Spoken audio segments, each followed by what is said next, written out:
839-1140. Find us on YouTube at Sacktown Sports 1140. It's time for Alan Stiles and Chris Watkins. Yo, what is up, Sacramento? Stiles and Watkins coming to you live until 2 p.m. Got Brendan Nunez out there in Southern California joining me. Brendan, I believe this is your last day down there in SoCal. Has it treated you well, and are you excited to head back to Sac?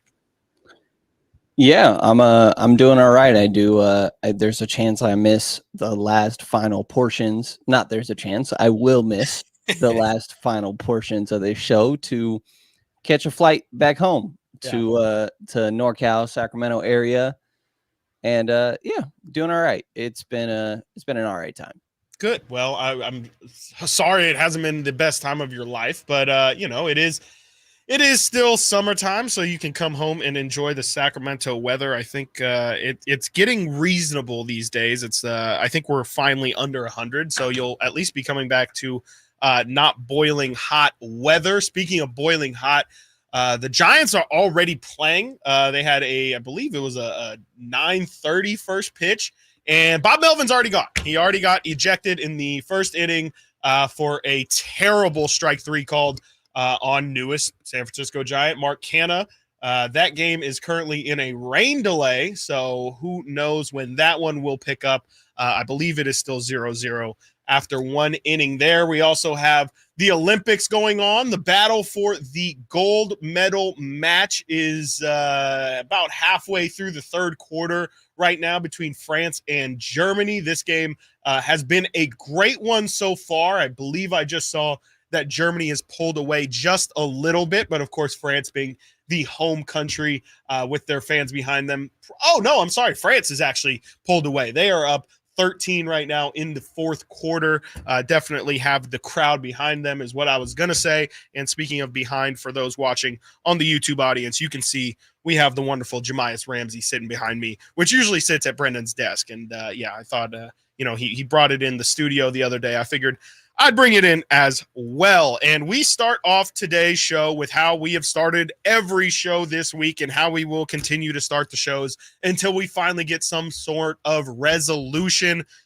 Brandon Aiyuk, and where do things stand with the current, though don't ask Christian McCaffrey, the current San Francisco 49ers receiver?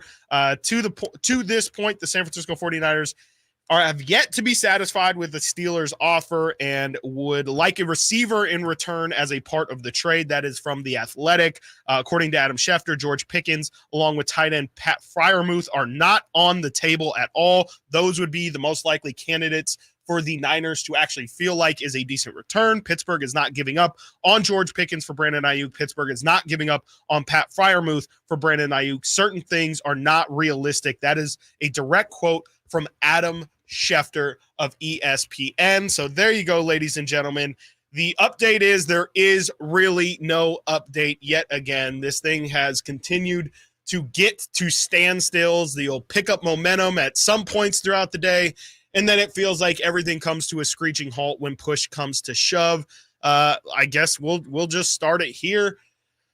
Brennan, I mean, it seems like the Niners are pretty adamant at this point that they do want a receiver in return for Brandon Aiyuk. I mean, is this going to reach a point where it just doesn't make sense for the Niners? And do you feel like if that is going to be their holding point, is it starting to feel more likely that maybe a deal just doesn't get done and Brandon Aiyuk and the Niners are going to have to make an awkward reunion here at some point? Yeah, I think that's always been a potential outcome here. Yeah. I think the fact that Kyle Shanahan seems to feel a type of way about all this also says something.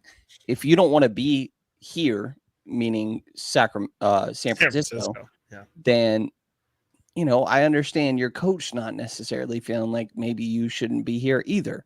So I understand that perspective, but at the same time, the fact that they feel a need for a receiver in return, in my mind, says something. Yeah. That you're going to have to fill that void if we are going to trade you. and makes me, to be honest, a little bit more concerned about what that may mean if they feel like they need to, again, fill that void. So I think you can kind of play both sides here of, sure, Kittle could get a few more touches. Right. Debo could get a few more touches. You could lean on CMC, Elijah Mitchell a little bit more if you need to. But at the same time, if they feel a need for a receiver in returns, that probably is a sign. Yeah, definitely. I mean, I personally think that, I understand obviously why you feel like you need a receiver back, especially at this point in the process. I mean, if they had done this when everyone was saying that they should do this leading up into the draft, maybe you don't have to get a receiver in return because A, you could have drafted one, or B, you could have addressed and made your own personal choice on who you bring in. But yeah, I mean, with where this thing currently stands, I understand why the 49ers would have a pretty hard line in saying, look, we're not just going to give up a receiver and not get anything back. I know we'll talk about it later, but the Niners have worked out some receivers these past couple days, and it makes sense. I mean, it definitely makes sense from the Niners' perspective. Again, they are trying to win a championship right here, right now, or at least in the next couple seasons before the window officially closes. And you can't just give up on a guy like Brandon Aiyuk. I mean, he is an all-pro caliber receiver, and you can't just give up on that completely and sub it at a different position. I mean, I do think that at some point here, maybe the Niners might need to consider, like we talked about a bit yesterday, maybe going in a Minkah Fitzpatrick direction. Maybe they do look at offensive line. And, we have me and Nate later are going to talk about the Niners unofficial depth chart being released the other day. Trent Williams is on the, I believe he's on the did not practice list. And so he's not officially listed on the depth chart. That line is terrible. It is absolutely terrible. And it does feel like that's the Achilles heel of this San Francisco 49ers team is, it's all fine and dandy when you have Deebo Samuel, you have George Kittle, you have Christian McCaffrey in the backfield. You got Brock Purdy, who played like a top 10, arguably a top 5 quarterback last season. But none of that stuff works. Nothing happens if you have a bad offensive line. If Brock is making all of his decisions quickly and with a little bit of haste, if holes aren't there for Christian McCaffrey to run through, there's only a certain amount that these guys can do. And so, yeah, I think it definitely makes sense. I understand logically why the 49ers would want to target a receiver, losing one of the best receivers in the game. But it might get to a point here where they do need to set, I won't say pride aside, but they might just need to consider, hey, let's try and strengthen another spot if it's gotten to the point with Aiyuk where they just want him gone. And, I'm reading the tea leaves a bit, and Brendan, we can more speak of it just from a general sports perspective. It doesn't have to be football specific, but you have to imagine at this point in the offseason, these guys are a week or two into training camp. It's got to be weird to just have this teammate having all of this attention, all this drama. He's showing up to training camp and nobody's paying attention to what's going on the field. All the focus on is on Brandon Aiyuk. That has to be distracting for a team that, again, has championship aspirations, wouldn't you think? Absolutely. I think that last year it was Deebo Samuel. The year prior, it was Nick Bosa. Like, sometimes these things just kind of happen. And you understand as a player, at least in my mind, that this is just part of negotiations, right? But with the Aiyuk situation, we're kind of past that at this point. And I feel pretty safe saying that right now. And, it to your point, has to be weird. It's an awkward situation. You see him maybe not quite dapping up John Lynch. And feeling fine about dapping up Kyle Shanahan, who are obviously in two very different roles when it comes to this situation. But there absolutely has to be some awkwardness that carries over into the rest of the players when it comes to this situation. Yeah, I mean, it's just human nature. I mean, again, it's like you're out there busting your behind every single day, and all the talk every single time you step up to the podium. The question is always about Brandon Aiyuk. I mean, I saw Deebo Samuel yesterday step up to the podium, and shout out one of our best friends, Kevin John, asked him a tough question. He said, Have you communicated with Brandon Aiyuk? What has it been like without him being here? And, Debo had very short answers, and I can imagine that, he's just kind of sick and tired of answering these questions. And I don't really blame him. And you mentioned, all the extensions that the Niners have dealt with in the past. I did see this tweet that I do want to share. The Kittle extension happened on August 13th. We are currently on August 8th, obviously. The Fred Warner extension happened on 7/21 in 2021. So that was in July. Debo happened July 31st in 2022. Bosa happened September 5th, which we all remember being about a week before the season started last season.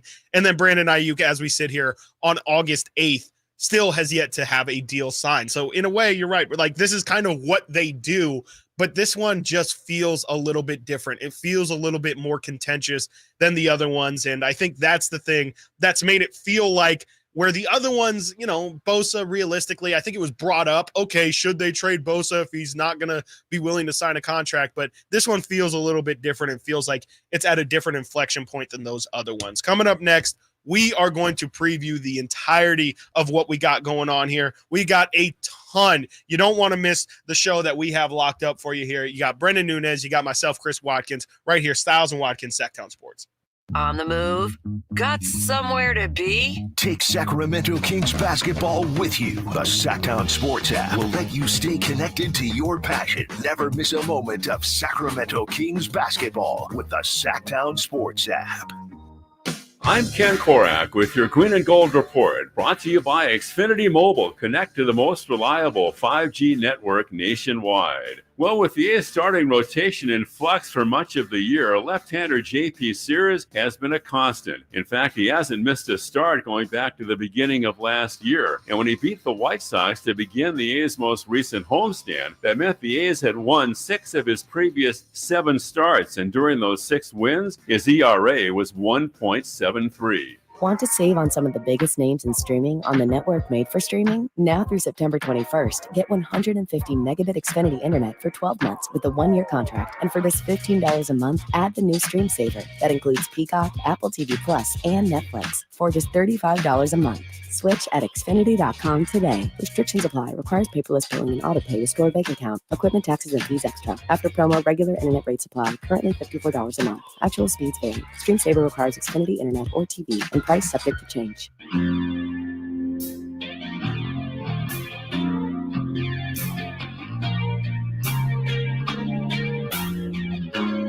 Live and local. Live and local. This is Sacktown Sports. I'm going to let everyone know right now, we are giving Olympic basketball spoilers today. There's no way around it. We got Germany and France playing right now. They are in the final 4 minutes of the fourth quarter. This is to go to the gold medal game, which will presumably be against the United States, but we'll talk about that in the next segment. They take on Serbia at around 12:30. We will be talking about that as that happens. So just letting everybody know that right now. It's kind of at the point where we cannot avoid talking about this. This is absolutely huge, and it is currently going on. So, we're not going to be able to avoid these ones. So for anybody who is maybe a little bit skittish when it comes to specifically the basketball, that's the only part that we will be spoiling for people. But, we're going to talk some Olympic basketball here. France is up 9 right now over Germany with about 3:50 to go. Brendan, and, we pointed out a couple different times this week that you did used to have some Celtics ties. And what does it make you feel when you see Gershon Yabusele out here balling for Team France? 16 points he has today. I believe he led the team in scoring in their last game with 22. The French Draymond is here, Brendan. It's just a couple years too late. What do you remember about Gershon Yabusele from his time with the Celtics? Yeah, that he does the bow and arrow and then hitting a little dab after, way better than Jamal Murray has ever done in his life. But it is, I was a little proud of myself that I snuck Jonas Jerebko into our last show. Yes. And I'm very happy that we're talking about Yabusele, because he's just one of those ones that, maybe it's a little Francisco Garcia You remember or Usman Garuba, the Spaniard from I think like Absolutely. last one or two drafts ago? I mean, I think I saw him out here, but yeah, honestly, it's like that we're kinda- watching, yeah, we got Daniel Tice right here, who legends. maybe not quite as low key as Yabusele, but absolutely part of that in my mind. Same conversation, a little Sure. bit of a tongue in cheek. You would call a Celtics legend, I guess. Oh, And absolutely. absolutely, it's absolutely fun to watch these guys, and I think that's what makes some of the Olympic basketball fun. You Yeah. know, there's a 40-year-old out there playing for Brazil, and that man is hitting every floater that he puts up, and it's his last time playing this sort of competitive basketball in this fashion. So I think it's always great to see these type of players. I'm a Koulibaly guy. You can look Yeah. at Frank Ntilikina, Yep, Frankie Stokes. Yeah. who, you know, maybe not the greatest stint in the NBA, Definitely not. but you could see that there is absolutely talent there. Yeah, no, I mean, you're right. Like, this is definitely the funnest part of watching, not even just Olympic basketball, but just the international basketball at all. I mean, you think of, you know, even, a team like Australia, you get to see Patty Mills out here still balling. You get to see, Dyson Daniels in a good situation. You get to see guys like Dante Exum, who, though he did have a nice little career resurgence last year. But yeah, you get Yabusele. You mentioned Frank Ntilikina out here. It's just a really cool opportunity for people who are kind of lightweight obsessed with basketball like you and I are, to kind of see we're all as I talk about obscure basketball players, I can't name the most famous actor in the world. Who is it? Brad Pitt, who points at the TV and the meme from Once Upon a Time in Hollywood? No. DiCaprio. Okay, Yes. there you go. As I name Gershon Yabusele, like, just off the top of my head, I can't name. There we go. It's okay. He wasn't an Oscar winner for a long time. It's Didn't fine, really right? know, Yeah, I know those things, right? Yeah, absolutely. Coming up on today's show, we've got a loaded program. We're going to be talking about, like I said, Team USA versus Serbia. Is today the day that Team USA falls? We'll see. I mean, Jokic has given them work in the past. I think we mentioned yesterday that in Jokic's minutes I believe it was in the group stage game. It might have been in the showcase game. The Serbian national team was a total plus minus of 0 in the Jokic minutes, which essentially means that they lost the entirety of the minutes in which Jokic was off the floor, and that was pretty much the game. Will Jokic play 40 minutes tonight? I mean, or today? I don't know if I assume it's nighttime out there in Paris, but will Jokic play the entirety of the game, and what does that mean for Team USA? We also talk about, hey, we discussed it a little bit on Monday, and now that his Olympic run is over, are we a little bit scared about Trey Lyles after the season he had last year? Of course, was filled with injury, but also with a bit of inconsistency. He had a really, really tough showing in this Olympic stage. Are we concerned about Trey Lyles and his potential with this Sacramento Kings team? I mean, he was a really big piece of that Beam team season. He had some really big playoff games in that Warrior series. And last year, it just kind of didn't feel like he brought that same pop that he had brought before. I mentioned it during the crosstalk, but who is the Kings' best player? Brett Huff on Twitter put up a poll of who is the Kings' best player, put DeMar DeRozan, De'Aaron Fox, Domantas Sabonis up on that list. We'll tell you who Kings fans voted as their best player. Me and Brendan discuss who we think is the Kings' best player, and is that different than the Kings' most important player? I think sometimes just one little word switch like that can mean all the difference in a conversation. And then as we talk most important, we do the same exercise with the San Francisco 49ers. Who is the most important to the Niners' success? Is it Brock Purdy? Is it Trent Williams? Is it Bosa? Is it Warner? Or is Brandon Aiyuk in any of our top fives? I'm really excited to hear what Brendan and Nate have to say about their most important 49ers. We also go into Kendra Andrews' article on ESPN.com talking about this Warriors offseason, and she has her sources asking, what do Draymond and Steph think of the Warriors offseason? The answer surprised me. I'm curious if it surprises all of you. Then we have me and Brendan's guy, Hunter Patterson of The Athletic, joining us right at noon. You're not going to want to miss that for all you lunchies. That conversation is going to be a good one. We talk with Hunter, of course, about DeMar DeRozan. We will talk some Team USA with Hunter as well. Excited to get his thoughts on all that. Was it right for the Warriors to bet on Brandon Podziemski?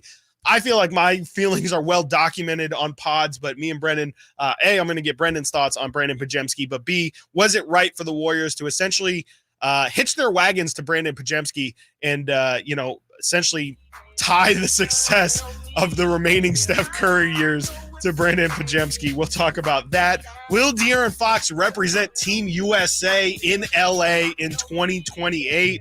We definitely are going to have some thoughts about that. And then, like I said, Nate and I, when Brendan does leave us, we'll look at the 49ers depth chart and go over all that told us. And then, yes, there is some preseason football tonight. You had the Hall of Fame game cut short last week.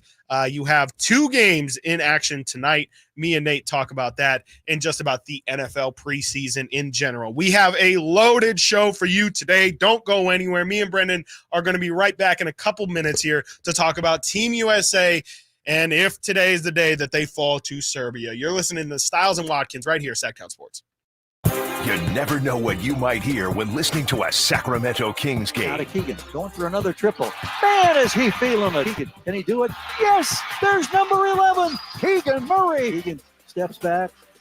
He just knocked down his 12th three-pointer, a Kings franchise record. He's got 45 points. Never miss a moment of Sacramento Kings basketball with Sacktown Sports and the Sacktown Sports app. eBay Motors is here for the ride. Go ahead, feel your engine. Admire that perfectly installed exhaust. Your vehicle's moving along this freeway like it was made from fresh installs and a whole lot of love. With eBay Motors, you get over 122 million parts to keep it running. And with eBay Guaranteed Fit, they'll be the perfect fit every time. Plus, at these prices, well, we're burning rubber, not cash. Keep your ride or die alive at ebaymotors.com. Eligible items only. Exclusions apply. Did you know your skin is the largest organ of your body? Huh? That's why you should shower with Old Spice Super Hydration Body Wash instead of plain old bar soap. Love your skin by super hydrating it with vitamin B3 and glorious notes of vanilla and shea. Did you know that my super hydrated skin is the second largest organ of my body? The first is my heart. Old Spice. Men have skin too. Old Spice Super Hydration Body Wash. 24/7 renewing moisture. With daily use. Jason Mraz and the Super Band. Live. The mystical, magical, rhythmical, radical ride. Friday, August 9th. The venue at Thunder Valley. Jason Mraz and the Super Band with special guest Molly Miller Trio. For tickets, visit ThunderValleyResort.com. Jason Mraz and the Super Band in concert. Pick up the new album, Mystical, Magical, Rhythmical, Radical Ride. Sacramento, Dirks Bentley's coming to town. Saturday, September 28th at Hart Health Park at Cal Expo for Country in the Park 2. And he's bringing some friends. Harmony, Tyler Rich, Dasha, Kelsey Hart, and more. Saturday, September 28th at Hart Health Park at Cal Expo. Get your tickets today before they're sold out at CITPFest.com. Brought to you by RVs of Sacramento and Hoblet Chrysler Dodge Jeep and Ram Center. Hey, movie fans, it's time to get your tickets to see Borderlands, the IMAX experience at the Esquire IMAX Theater in downtown Sacramento. It's on the weirdest, most dangerous dumpster fire of a world in the universe. God, I hate this planet. The best-selling video game of all time hits the big screen with a ragtag team of misfits on an epic adventure to achieve unimaginable power. Don't miss opening weekend of Borderlands in front of the Esquire IMAX 6-story screen. Grab your tickets early at IMAX.com/Sacramento and reserve your seats today. What sets Ashton & Price apart from other injury law firms? I'll tell you. From beginning to end, all important legal decisions are made directly between our clients and their experienced local attorney. A gate agent flying the plane, the receptionist performing surgery, not a chance. There's simply no substitute for the unique power of the direct attorney-client relationship offered by Ashton & Price. And there's never a fee until we win, and between you and me, we win a lot. Remember, for the best advice, don't think twice. Call Ashton & Price.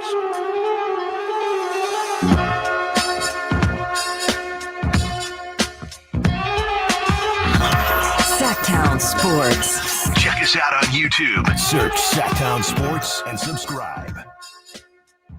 This France-Germany game has just gotten real good. Franz Wagner hits about a 28, maybe a 30-foot three.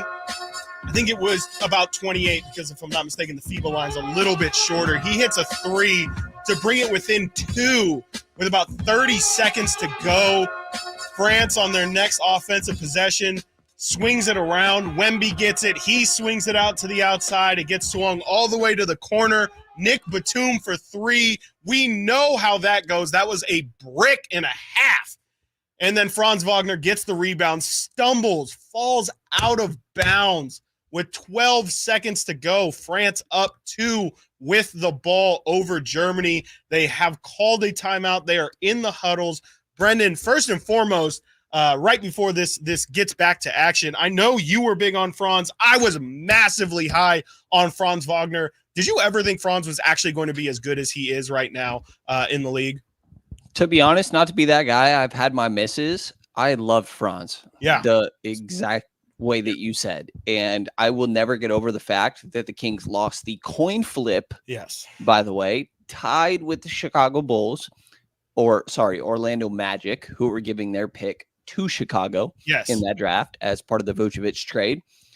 And they did not get Franz because of that. And there were a lot of reportings leading up to that draft that the Kings loved Franz. Yep. That, they had potentially given him a promise, even, I believe, was a reporting at the time. And you're hurting. I'm just really not over the fact that he's the player that we are really looking for. He's the most perfect guy to potentially fit on that team.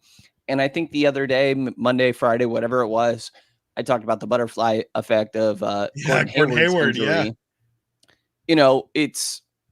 It applies here as well. If the Kings get Franz Wagner, we don't know if they're in a spot to get Keegan Murray later down the line, and you can go all the way down the line with all that stuff. But Franz is absolutely the perfect player for this Kings team, and he's a rare breed. Absolutely. Victor Wembanyama was fouled on the inbounds play. They only took about a second off the clock. Wemby misses the first free throw. It is still 70-68 with 10.9 seconds to go. Wemby does have a pretty nasty scratch on his neck. Yeah, I was going to say the blood is like blood stained on his jersey. Yeah. That thing could be worth a lot of money. He hits the second free throw, 10.9 seconds left, and Germany calls a timeout down 3 to go to the gold medal match against the host country, France. We will keep you updated with this one. But Brendan, the Franz Wagner thing, it just made a lot. I remember feeling crazy with how much I liked Franz's game. I literally was like, I know this guy's supposed to go 8th right now. He went to Michigan. Michigan had a great season that year. But I just remembered every little thing that you would want. And it's just the little things that really stuck out with Franz. It was him digging down on drivers. It was him just being a really smart rotational defender. He could shoot. He had a nice Euro step. He played underneath. I think the thing that maybe set people away from him was he did play a little bit slow, but and not to put it to that level, but it is a little bit like Luka, where it's like, he's more just playing at his own speed, and you have to adjust to how he's playing, not he adjusts to you playing. I think him missing that potential game winner. Right. I forget who it was against, but it was during the NCAA tournament, I believe. Yeah. May have turned people off from him a little bit, but you can't overreact to one shot.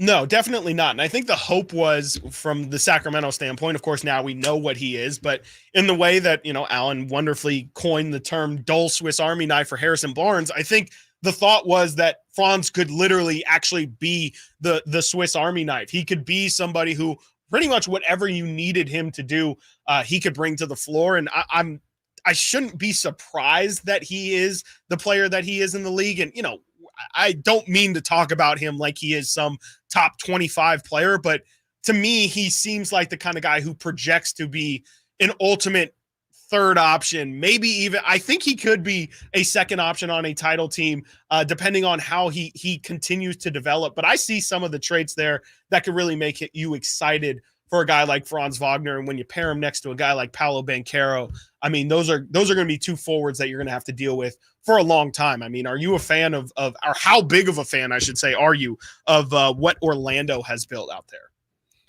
I think adding KCP is kind of exactly what that team underrated. did. Yeah. They are one of my they're a league pass team to me. Big time. And I think that they're going to get even past that point where they're just a national team. And I don't know if it's going to take very long. You know, a lot of comparisons I saw for Paolo Banchero coming out of the draft were Carmelo Anthony. Yes. And that always confused me, to be honest. Yeah. But more and more so, I'm starting to see, like, I understand what they may be talking about. He is a shot creator for himself, and he's a tough shot maker. And you need to have one of those. And obviously, from a Sacramento perspective, you got a couple of those. You got De'Aaron Fox, and now you're adding DeMar DeRozan to that mix as well. But I think that Orlando is going to be really, really good. This is a hot take over here. I think there's a chance they contend a little bit for Eastern Conference Finals. Now, I think so too. Yeah, I don't think they're on the Celtics level. No, but I think that they could they're as give good as the everybody Knicks else. a hard time. Yeah. Definitely. I mean, I don't see why not. I don't think, and they're a team that's continuing to rise. Paolo's only going to continue to get better. He's averaged 20 points already in his career. I think he might have been near it or at it in his first season in the league.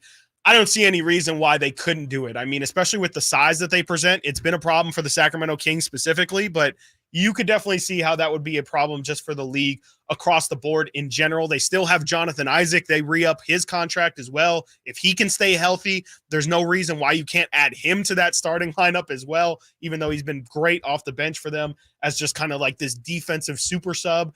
But yes, for what it's worth, everybody, Dennis Schroeder, they decided to opt to foul instead of letting Dennis Schroeder take a potential game-tying three. It was the right decision. Brendan, I want to ask you about this in general. As a practice, Schroeder misses the first free throw. They're down 3. He then decides to make the next free throw. Would you have maybe missed that second free throw and just opted for, again, trying to get the rebound and trying to get the 3? Or I guess you're going against France. They probably had Wemby and Gobert out there. Do you think that's the right decision?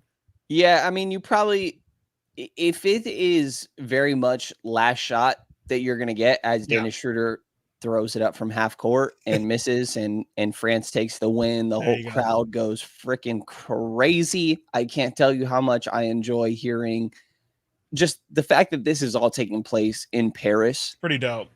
Is awesome, man. And the crowd, responding in the way they do. I know Yabusele. I can't even, to be honest, off the top of my head, tell you this other dude. What is it? Cornier? Oh, yes, their point guard. Yeah, he came in and kind of balled out for a minute there. I can't lie.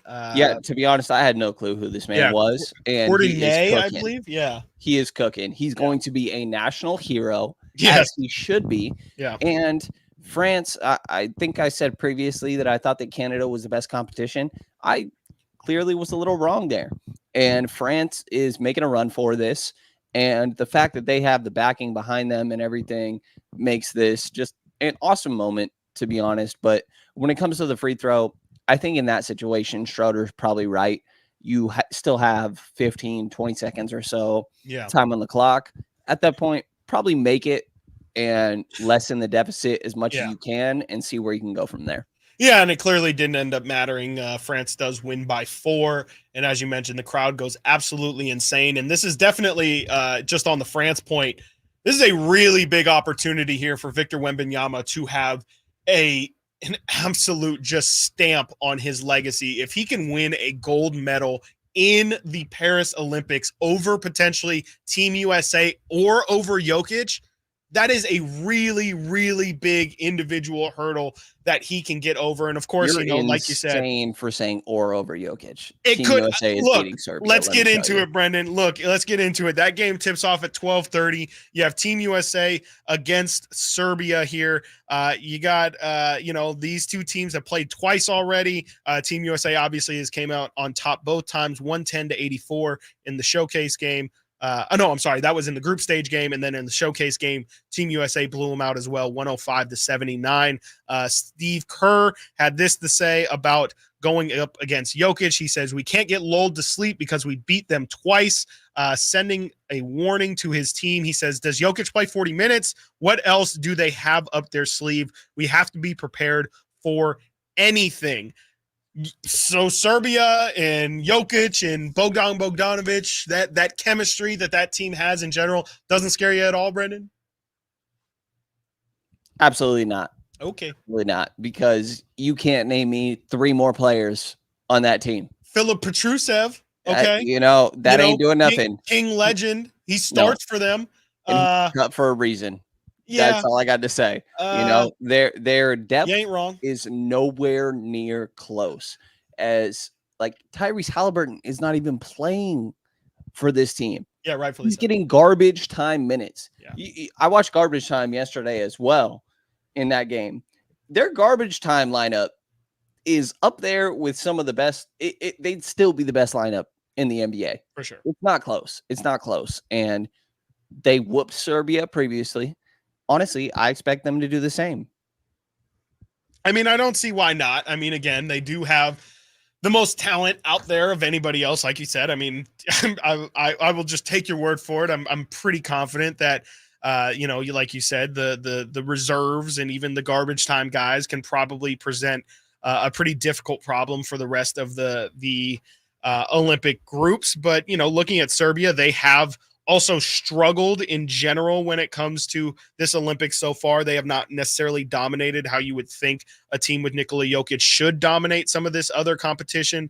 They have struggled in the group stages a little bit with teams like Australia and things like that. So they definitely haven't looked like world beaters at all. So it shouldn't be a massive, massive test for Team USA, but we have seen teams in the past get complacent, and who knows? I mean, if Serbia does get hot from three, anything can happen, and crazier things have happened than Team USA losing to Serbia. Of course, they are the massive favorites. I think I saw earlier they are 17-point favorites, so there shouldn't be much sweat from Team USA side, but again, anything can happen, and you just never know. Coming up next, talking about Team Canada and what went wrong for them. Trey Lyles struggled massively, and did they miss the big man from Purdue? We talk about that next. Right here, Stiles and Watkins, Sacktown Sports. Subscribe to Sacktown Sports on YouTube and watch the Carmichael Dave Show with Jason Ross, Stiles and Watkins, and the Drive Guys, live Monday through Friday from 6 to 6. Plus, view archive shows and exclusive content. Subscribe at youtube.com/Sacktown Sports. I didn't ask to be thrown in the streets with nowhere to go. I didn't think I'd survive. But I did ask for help, and Covenant House was there for me. 1 in 10 young adults will experience a form of homelessness this year. For these kids who didn't ask to be put in this unthinkable situation, Covenant House is there. Covenant House helped me break the cycle of homelessness in my family. They gave me the love that I needed. Over 2,000 young people will sleep safely in a Covenant House bed tonight. When youth who are experiencing homelessness have a hot meal, a safe place to sleep, medical care, and love, they can overcome heartbreaking challenges and have a brighter future. They just really genuinely just wanted to help me succeed, and I'm succeeding. I'm a speaker, I'm an author. Covenant House really helped me and really helped mold me into the woman I am today.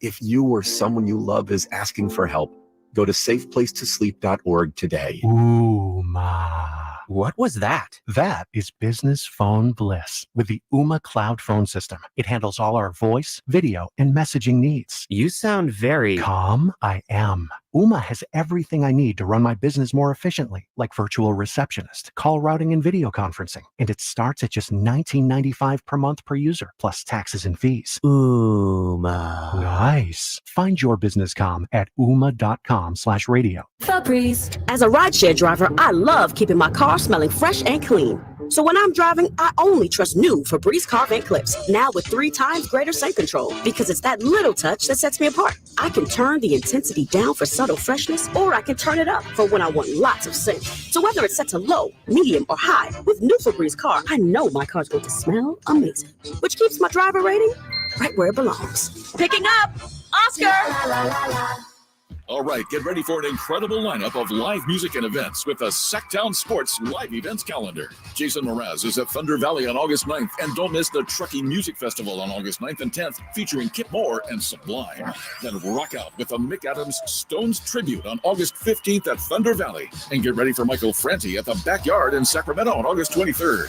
It's Soul Fest 24 live on August 24th at Thunder Valley. Plus, take a trip back in time with 80s Rewind at Thunder Valley on September 1st. 21st. Train and REO Speedwagon are at Toyota Amphitheater on September 6th and the Doobie Brothers at Toyota Amphitheater on September 10th. Then don't miss the Lodi Grape Festival September 12th through the 15th, featuring Joe Nichols and Smash Mouth. And you'll laugh out loud with George Lopez at Hard Rock Live Sacramento coming September 21st. Then it's Bad Religion at Hard Rock Live Sacramento on October 19th. The Sacktown Sports live events calendar is your ticket to the hottest live shows in town. The Gold Rush Classic is a celebrity pro-am golf tournament, a $1 million hole-in-one contest, a celebrity skins game, a draft party, and a concert under the stars. The Gold Rush Classic raises money for Jordan's Guardian Angels, Make-A-Wish, First Tee of Sacramento, local youth sports, and other worthwhile children's charities. The Gold Rush Classic takes place on August 22nd and 23rd in Rancho Murrieta. Come join the fun, raise money for charity, and play golf with basketball royalty like Reggie Theus, Kenny Thomas, Olden Polynice, or Greg Ostertag. Or if you like football, we have Lloyd, Merriweather, Sharp, Schumann, and OK Baseball. Who do you like? We have those guys too. Jesse Orozco, Frank Arroyo, Jim Barr, Greg Vaughn, and others. Sponsorships are still available at goldrushclassic.org. The Gold Rush Classic is sponsored by Northwest Exteriors. For over 29 years, we've been dedicated to enhancing the comfort, efficiency, and aesthetic appeal of homes in Greater Sacramento. Simply the best. Trust Northwest.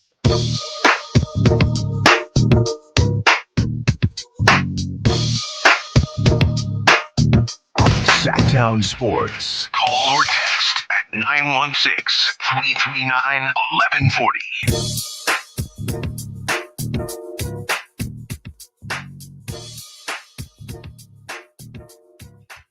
Let's talk some Team USA basketball. Will today be the day that they meet their maker in Serbia?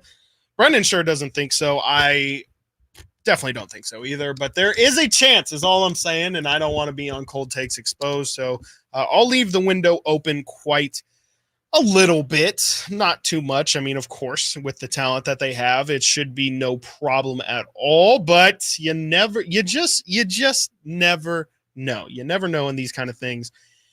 And the one thing that Canada did know was that they would be without Zach Edey in this Olympic stage. Edey did announce all the way back in June that he would be sitting out for this Olympic run. He said he said the reason why, and it makes sense. I think maybe hindsight being 2020, he might have probably overlooked it, but I think it was the right decision at the time. Edey said he's been training nonstop since last summer to win a national title at Purdue and to make it into the NBA, and that led to his decision to not play over this summer, get some rest. He said, quote, "I have made the difficult decision of pulling myself out of the process to compete for a spot at Paris 2024 Olympic Games with Canada." This is again from Zach Edey. "Since last summer, I've been training and competing nonstop to achieve my goals of winning a national championship at Purdue and making the NBA," Edey wrote in a statement. "I have a duty now to properly prepare for all that is coming my way with being drafted by the Memphis Grizzlies. The work I put in this summer on my body and my game is critical for me to be the best version of myself." Brendan, first and foremost, do you think that it's fair, or I guess I won't say fair, because again, we talked the other day about why fair isn't a word that should be used in sports, but was it the right decision for Zach Edey? If you were counseling Zach Edey, would you have told him, hey, focus more on your rookie season than this possible potential Olympic run? Do you think that was good advice that Zach Edey possibly was given? Yeah, essentially, maybe this is not the best analysis, but you got to do what you got to do. For sure. And I think that you're trying to make it to the NBA, and to be blunt, that's where you're going to make a lot of your money. So that's what you should prioritize. Now, I think that Canada very much could have benefited from him being out there. They were lacking size when you're going with Dwight Powell, you're going with Kelly Olynyk, or we're sitting here, and I'm sure we're going to talk about like Trey Lyles at a point. These are not centers. As much as they may function as them at times, they don't have the size that you may need to guard a Nikola Jokic, a Joel Embiid, even an Anthony Davis, Bam Adebayo. Like, you need a little bit more size for those type of guys. And there's a reason that he was starting for that team that won FIBA last year. And I think that he makes a tremendous difference for that team. But again, I don't really fault him for not being out there. I do have questions about, like, in my mind, you'd want to go out there and try to win a gold. Yeah. But like I said, you got to do what you got to do.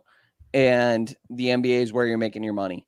So I understand where he's coming from of trying to be in the best shape possible when he's going to probably be starting for a Memphis team that he just got drafted to, I think around 9th, if I have that right. Yep. In the NBA draft. So I absolutely understand where he's coming from, but also recognize Canada really could have used him out there. Yeah, I think right now probably isn't the time to have the conversation with Zach Edey about it, because I'm sure right now he is pretty beat up about it. He probably feels like, oh man, I kind of let my country down. But I do think that is a little bit of lacking foresight, because, you know, it's going to be, if Zach Edey's, to Edey's point, if I'm good in the pros, I'm probably going to make that 28 Olympic team. Yeah. Like, it might feel like a once in a lifetime opportunity now and again, right now in this moment, it might feel like it was a missed opportunity for him, but we can't forget, like, he was hurt. He didn't he pull a sash of his ankle off? Didn't he hurt both of his ankles, or he twisted his ankle twice just in the same duration of one summer league? So he was dealing with some injuries too. I think that's a fair thing to retort back if you are going to try and give him some criticism.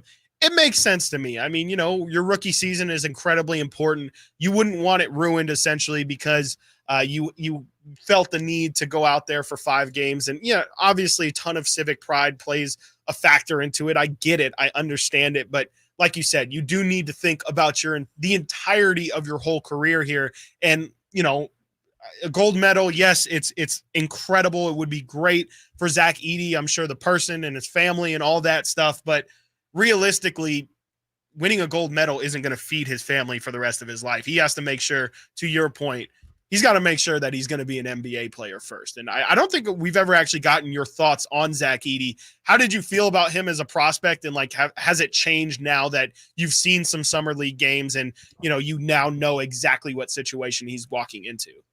Yeah, I think he's fine. You know, like I was talking actually with my dad about this last night. You know, Clint Capella sort of caliber and maybe a bit better. And there's a lot of value in that. You know, this last draft obviously was not the most star-studded necessarily or anything like that. So if you're getting a player that is I kind of view him as a high caliber role player.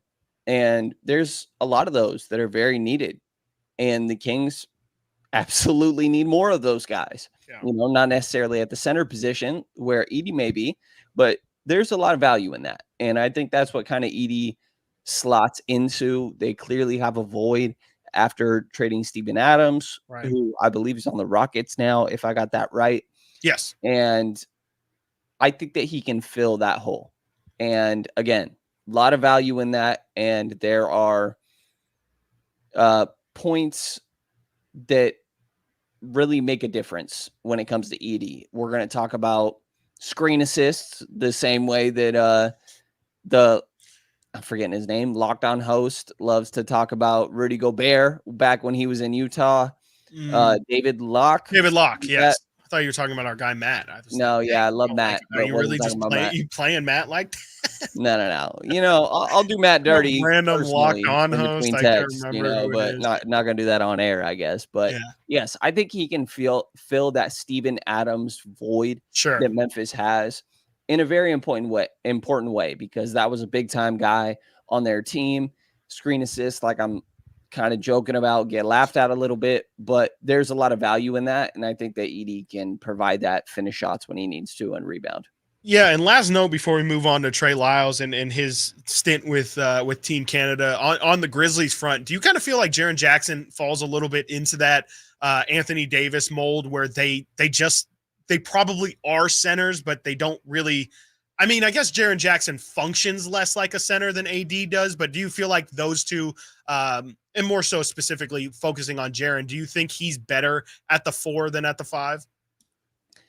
I think a lot of he's one of the worst rebounders I've ever seen from somebody who's not 6'4". Right. And the dude is 6'9", 6'10", and he gets 3-4 rebounds a game.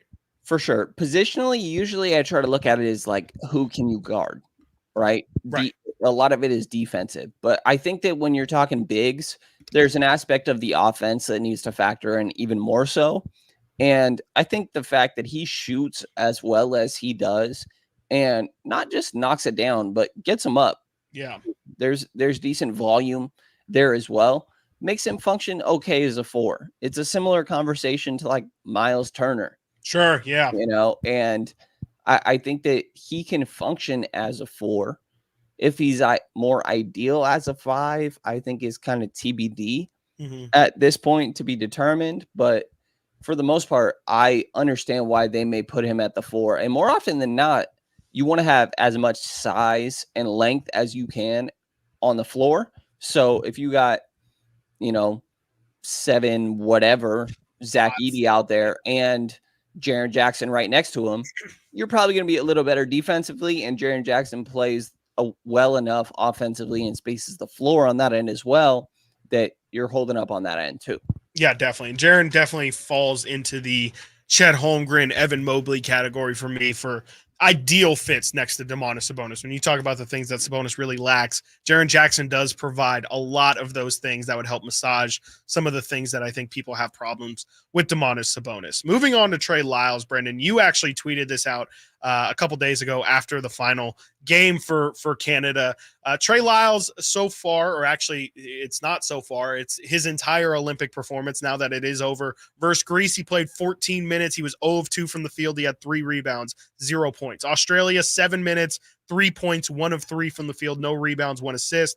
Versus Spain, 11 minutes, 3 points, 1 of 4 from the field, 1 rebound, 1 assist. And then his final game against France, 12 minutes, 2 points, 0 for 2 from the field, 3 rebounds. You total it up, 8 points in 44 minutes on 2 of 11 from the field, 1 of 4 from 3-point range.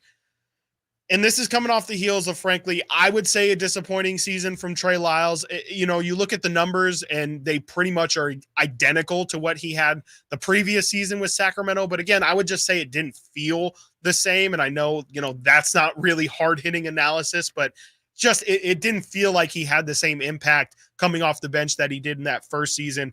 What has been your read on Trey Lyles this summer? And are you starting to get a little bit concerned that maybe we saw the best of Trey Lyles in that first season where he really, not his first full season here in Sacramento, the first Beam team season? Yeah, I still think that he has a level of importance on this Sacramento squad, but I will say, you look at their team, there's probably 7 guys that you really trust, and he's a little on the fringe of that. I think as Mike Brown would say, 7.5, right? Exactly. And I think that Trey Lyles is the half. Yeah. You know what I mean? I think that that's where we're at, where positionally it's great that you could be both the 4 and the 5.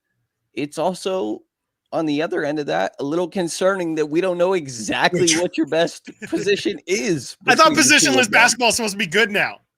That's what I think that the idea of a tweener has changed for sure. Yeah. The Trey, perception for sure. I think in an ideal way, treads that line, where he can do a little bit of both. But I think that if you're relying on him, you're probably not in a great spot, to be honest. And I do things to the Sacramento Kings. I think that there is a solid level of value there for sure. But there's going to be some nights where maybe it's not his. And he could get targeted a little bit defensively. Offensively, spaces the floor okay, but the 0.5 offense where you're trying to make decisions at 0.5 seconds and be quick with all that, sometimes I'm not so sure he fits into that. Like when he came over from Detroit, a lot of the conversations I had with people that cover that team were, you're going to be sick and tired of his pump fakes. Yeah. And to his credit, I think he cut that out a good amount since he's been in Sacramento. But sometimes you still see the little bit of hesitation before fully making the decision. And Canada played very small. I think more of their questions, reasonable questions for their exit, have had to do with Jordi Fernandez and his decisions with dealing with, from his perspective, I'd imagine a very small team and decided to go in that perspective, like we mentioned with Edey not being out there.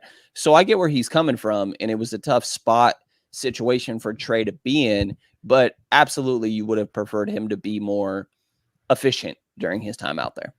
Yeah, definitely. And I'm not giving up on Trey Lyles. Like you said, I mean, I think he makes a lot of sense at the 4 and the 5 for this team. And I do think that's really valuable for them. But I think sometimes it would be nice if you could see where he really is thriving. I think both positions he can do, but it doesn't seem like he's specifically much better at one than the other. And, again, there is definitely a positive in that and the versatility, but it doesn't really feel like he has a home position, at least with this Kings team right now. And who knows, being in the system for another year could help him. And he's got tons of familiarity, obviously, with De'Aaron. Him and De'Aaron seem like they're as close as you can get on the team.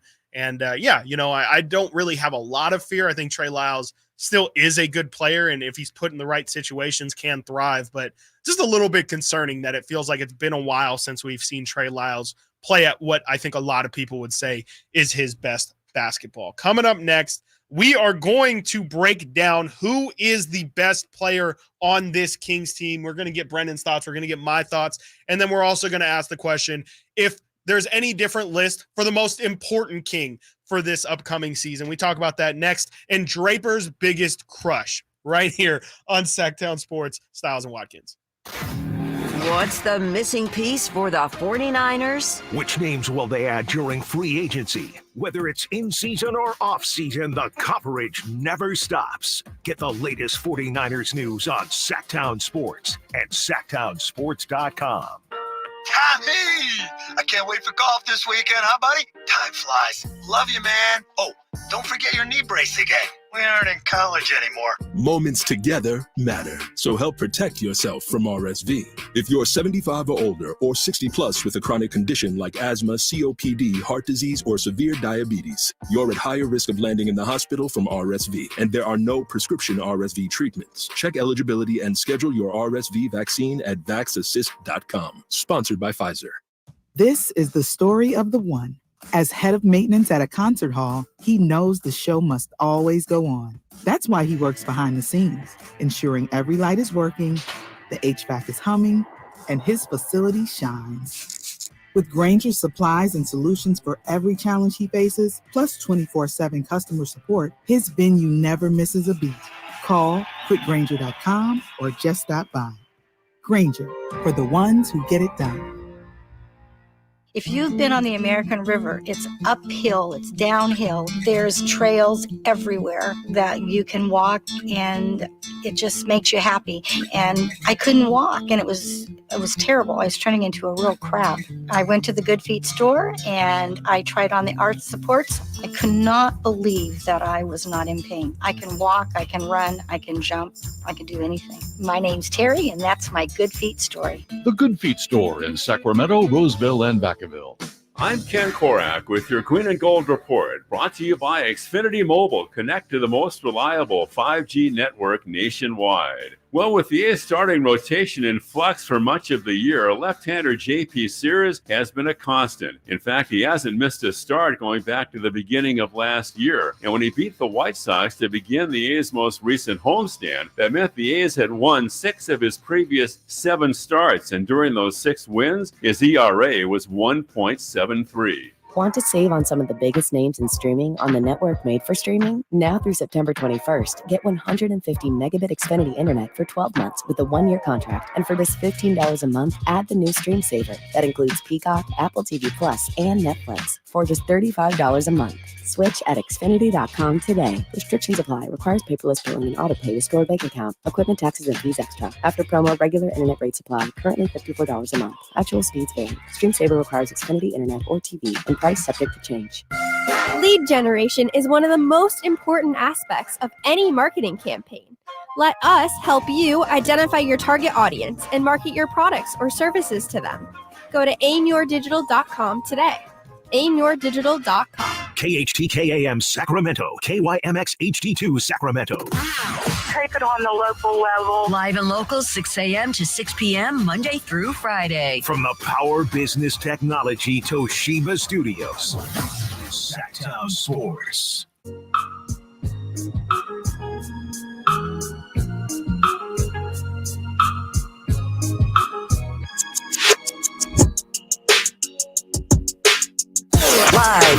local. Live and local. This is Sacktown Sports. Nate just reminded me yesterday I teased that we would talk at some point about Alan's stinky lunches, and we didn't get to it yesterday. Alan brings stinky lunches.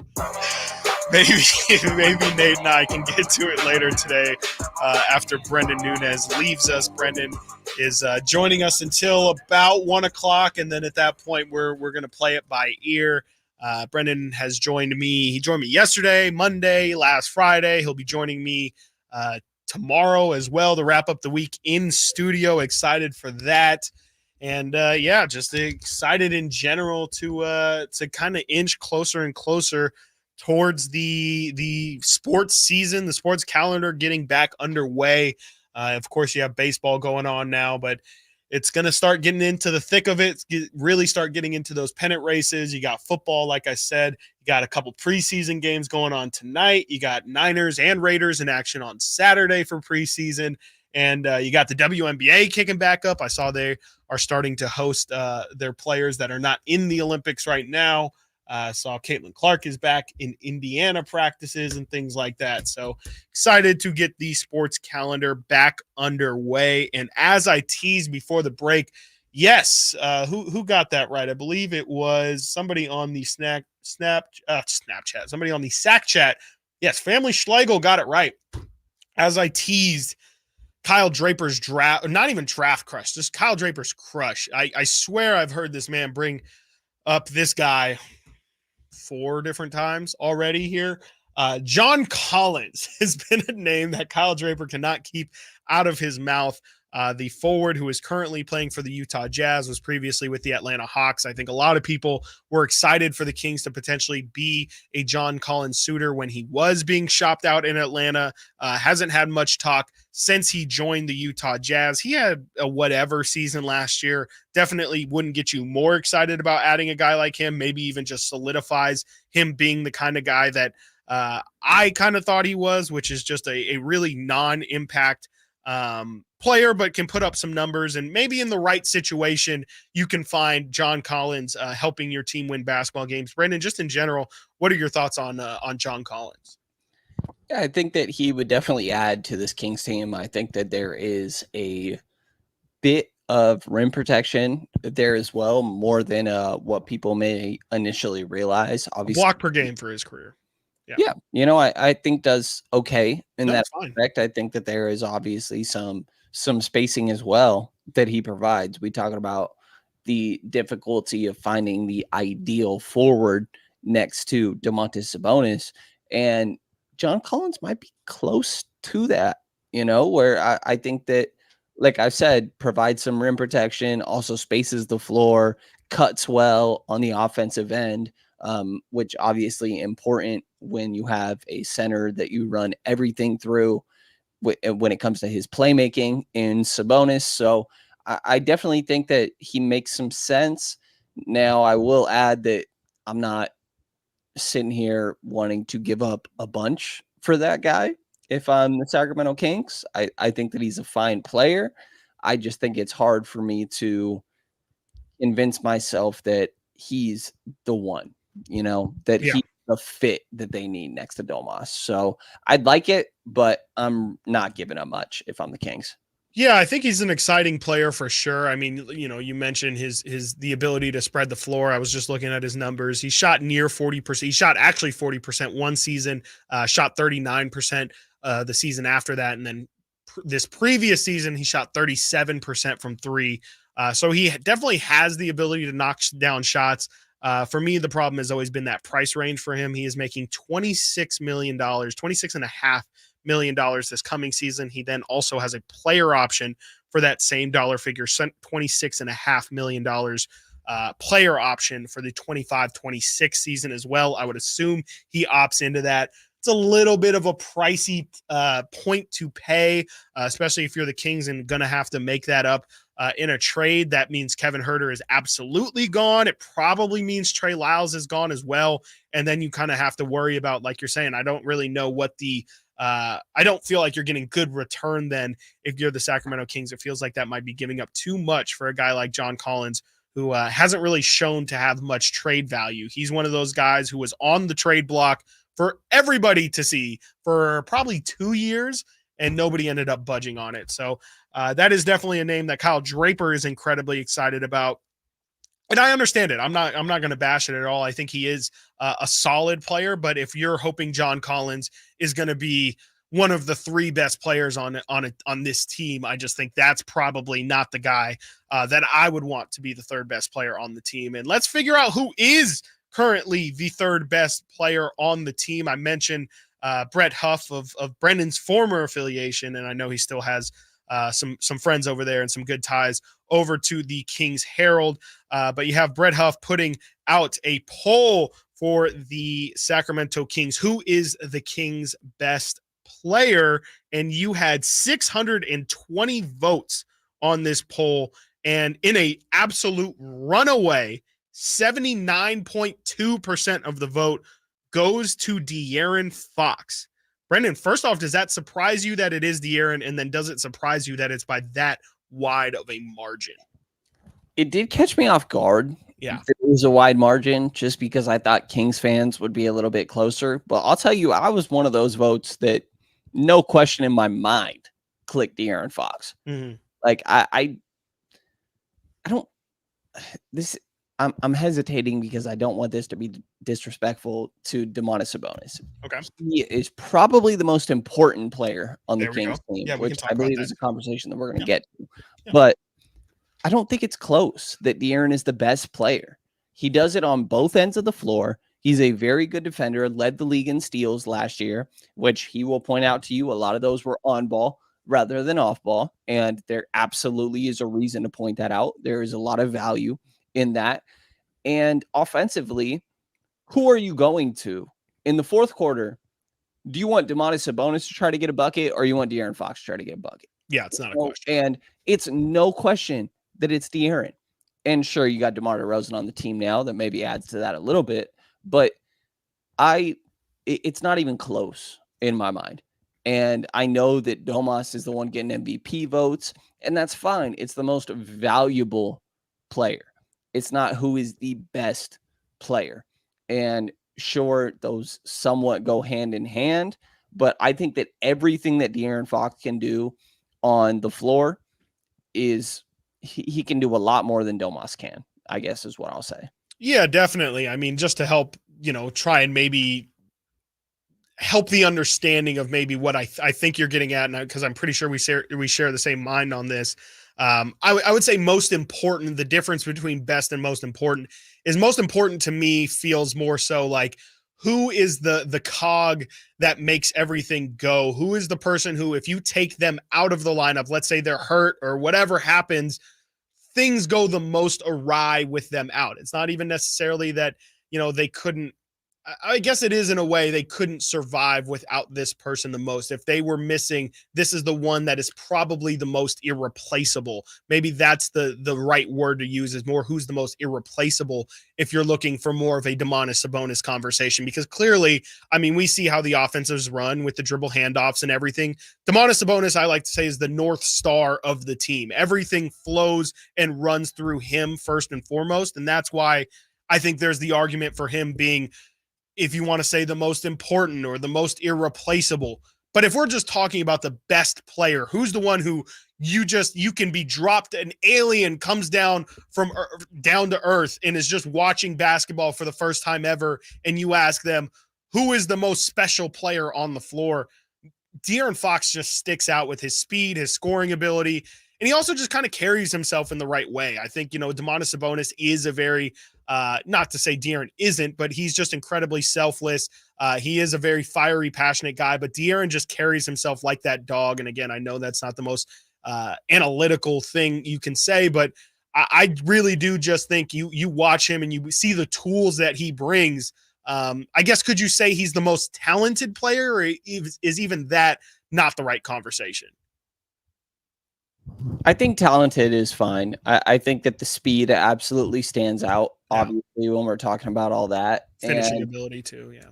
Yeah, absolutely. Finishing as well. He's up near 70%. And it's one of the ways that you see the athleticism even more so You know, when he's running like crazy as one of the fastest dudes in the league, the only way that I can personally really recognize it is by just looking at his feet. And I'm like, these are moving so much faster. It's almost like Flintstones, you know? Yeah. Absolutely. Because sometimes he's just gone. Yeah. And I'm like, what the heck is going on here? More often than not, he's not reaching above 80% of how fast he really can go. Yeah. And that's a learned skill. I think that is absolutely how you want to function. You want to catch people off guard the second that you do go 100. And you see it in transition sometimes, but he's the one that I really look at where I'm like, nah, this guy's just a little different. You know, he's got it from the mid-range, and especially now he's got it from 3 a little bit. Yeah. Had some conversations a little bit throughout the course of this offseason that made me believe that I think that volume is going to go down a little bit or be a little bit more selective about the best times to be shooting those 3 balls, because his bread and butter is still going to be around the rim. But I think essentially those mid-range shots will turn even more so into 3s, and you'll mix it in when you need to in the fourth quarter, obviously. But I think that there is absolutely an aspect there of just when you watch De'Aaron Fox, in my mind, it's fairly clear that like this dude is a little bit different. Yeah, I mean, I think it's pretty clear if you watch him for a long enough time that you'll just see, like you said, I mean, he's doing things that other players can't do. It's the speed. It is the fact, I think, that you make a great point in talking about him going 80%. I think that's the biggest development that he would say from just his rookie season on is learning you don't have to play at 100%. And like you put perfectly, using that 100% almost as a weapon to say, no, you think this is the fastest I can go, but when I reach that 100%, that's when you fully understand just how ridiculous this thing is. And yeah, I definitely would like to see De'Aaron maybe go with a week or two of kind of having down opponents, because that's our down teammates, I should say, because we really haven't seen De'Aaron Fox be put in a situation. Obviously, Sabonis played 82 games last year where it's really like, De'Aaron Fox, can you go Jalen Brunson mode? I think that's the thing that maybe makes people have some level of hesitation, is they've wanted Fox to step up and haven't really seen him bust through the gate like that. I think if he were to be given the avenue to really shine, I don't see why we wouldn't see De'Aaron Fox average 35 points for a given week or so. I think he's got a lot more that he can show us. It's just he hasn't really been asked to, and the situation hasn't really presented itself. So I definitely think De'Aaron is head and shoulders above everybody else when it comes to being the best player on the team. But yeah, maybe most important, maybe most irreplaceable can be a different conversation. As you know, if De'Aaron does go out, you still have DeMar, you still have Malik to maybe swell him, where Sabonis is out. Alex Len just isn't quite bringing the same level of juice. So definitely an interesting conversation, and maybe we can get into at some point here today the most important King to their success. But coming up next, we're going to shift this conversation over to the 49ers side of things. Who are the most important Niners to their success? We talk about that next right here. Stiles and Watkins, Sackdown Sports. Trying to find out where to catch your favorite team's games? Are you a fan of the Kings, Niners, and the NFL? Well, Sackdown Sports has you covered. Touchdown! San Francisco! It's all on his shoulders. Fox rocks. He fires for the win. He's got the triple. Catch all your Kings, Niners, and NFL games all year long on Sacktown Sports and SacktownSports.com. Hey, it's Carmichael Dave for American Energy Heating and Air with a question. Have you recently had a technician diagnose your HVAC system and you were a bit surprised at how much it cost? Or did something seem off about their quote? Because at American Energy, they take pride in giving you honest, straightforward solutions to get that system up and running. Have their qualified technicians come out and give you a free second opinion. It's free. You got nothing to lose but some dollars off of that original quote. They're making the uncomfortable comfortable. They've been doing it since 1981, serving the greater Sacramento area. A+ with the Better Business Bureau. That's why they keep having customers coming back for more and more and more. You can call them and set that appointment at 916-520-9990. That's 916-520-9990 or AmericanEnergy.com. air.com. Call 916-520-9998 now.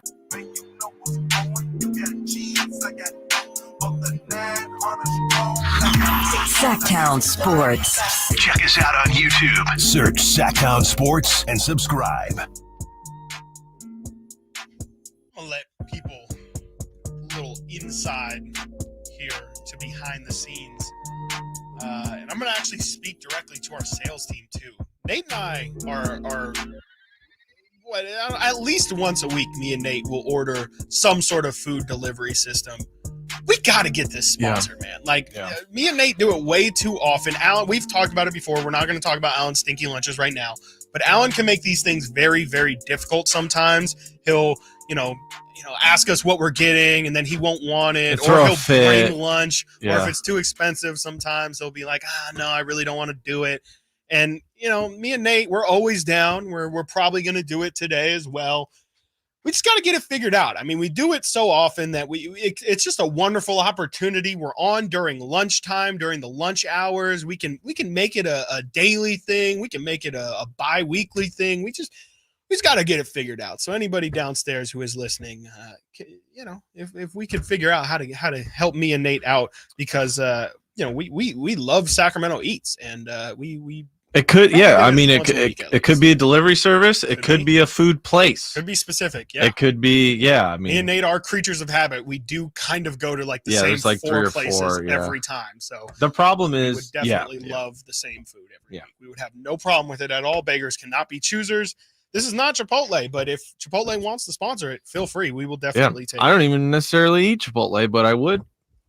Well, now they're not going to sponsor us because now you said I didn't say I didn't like it. I said I just don't eat it. So put me on Chipotle. There you go. Well, not to pile on here and ruin a potential sponsorship, but they need to stop downing their portions. And I don't know what Chipotle got to listen. I'm a Chipotle guy a little bit, and I got some feelings about it, if you can't tell. Look, I mean, me and Alan talked about it. I think it was last week.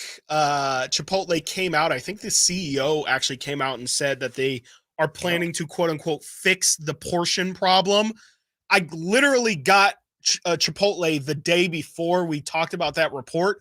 It was the smallest burrito I have ever gotten from that place. So I don't know what's going on over at those HQs, but I'm right there with you, Brendan. I'm kind of in the team Mikal Bridges side, where I can eat Chipotle like 2 to 3 times a week. I do not, but definitely would like those portion sizes fixed, because I don't know about you, Brendan, but I used to get Chipotle all the time when I was in high school. Absolutely. And I was well aware of the portions that we were getting, and it doesn't feel like it's nearly been what I remember it being. So we will see. It's not even close. It's absolutely ridiculous. And maybe we could quit our Chipotle rant at this point, but because I could keep going. Let me tell you. Alan brings stinky lunches.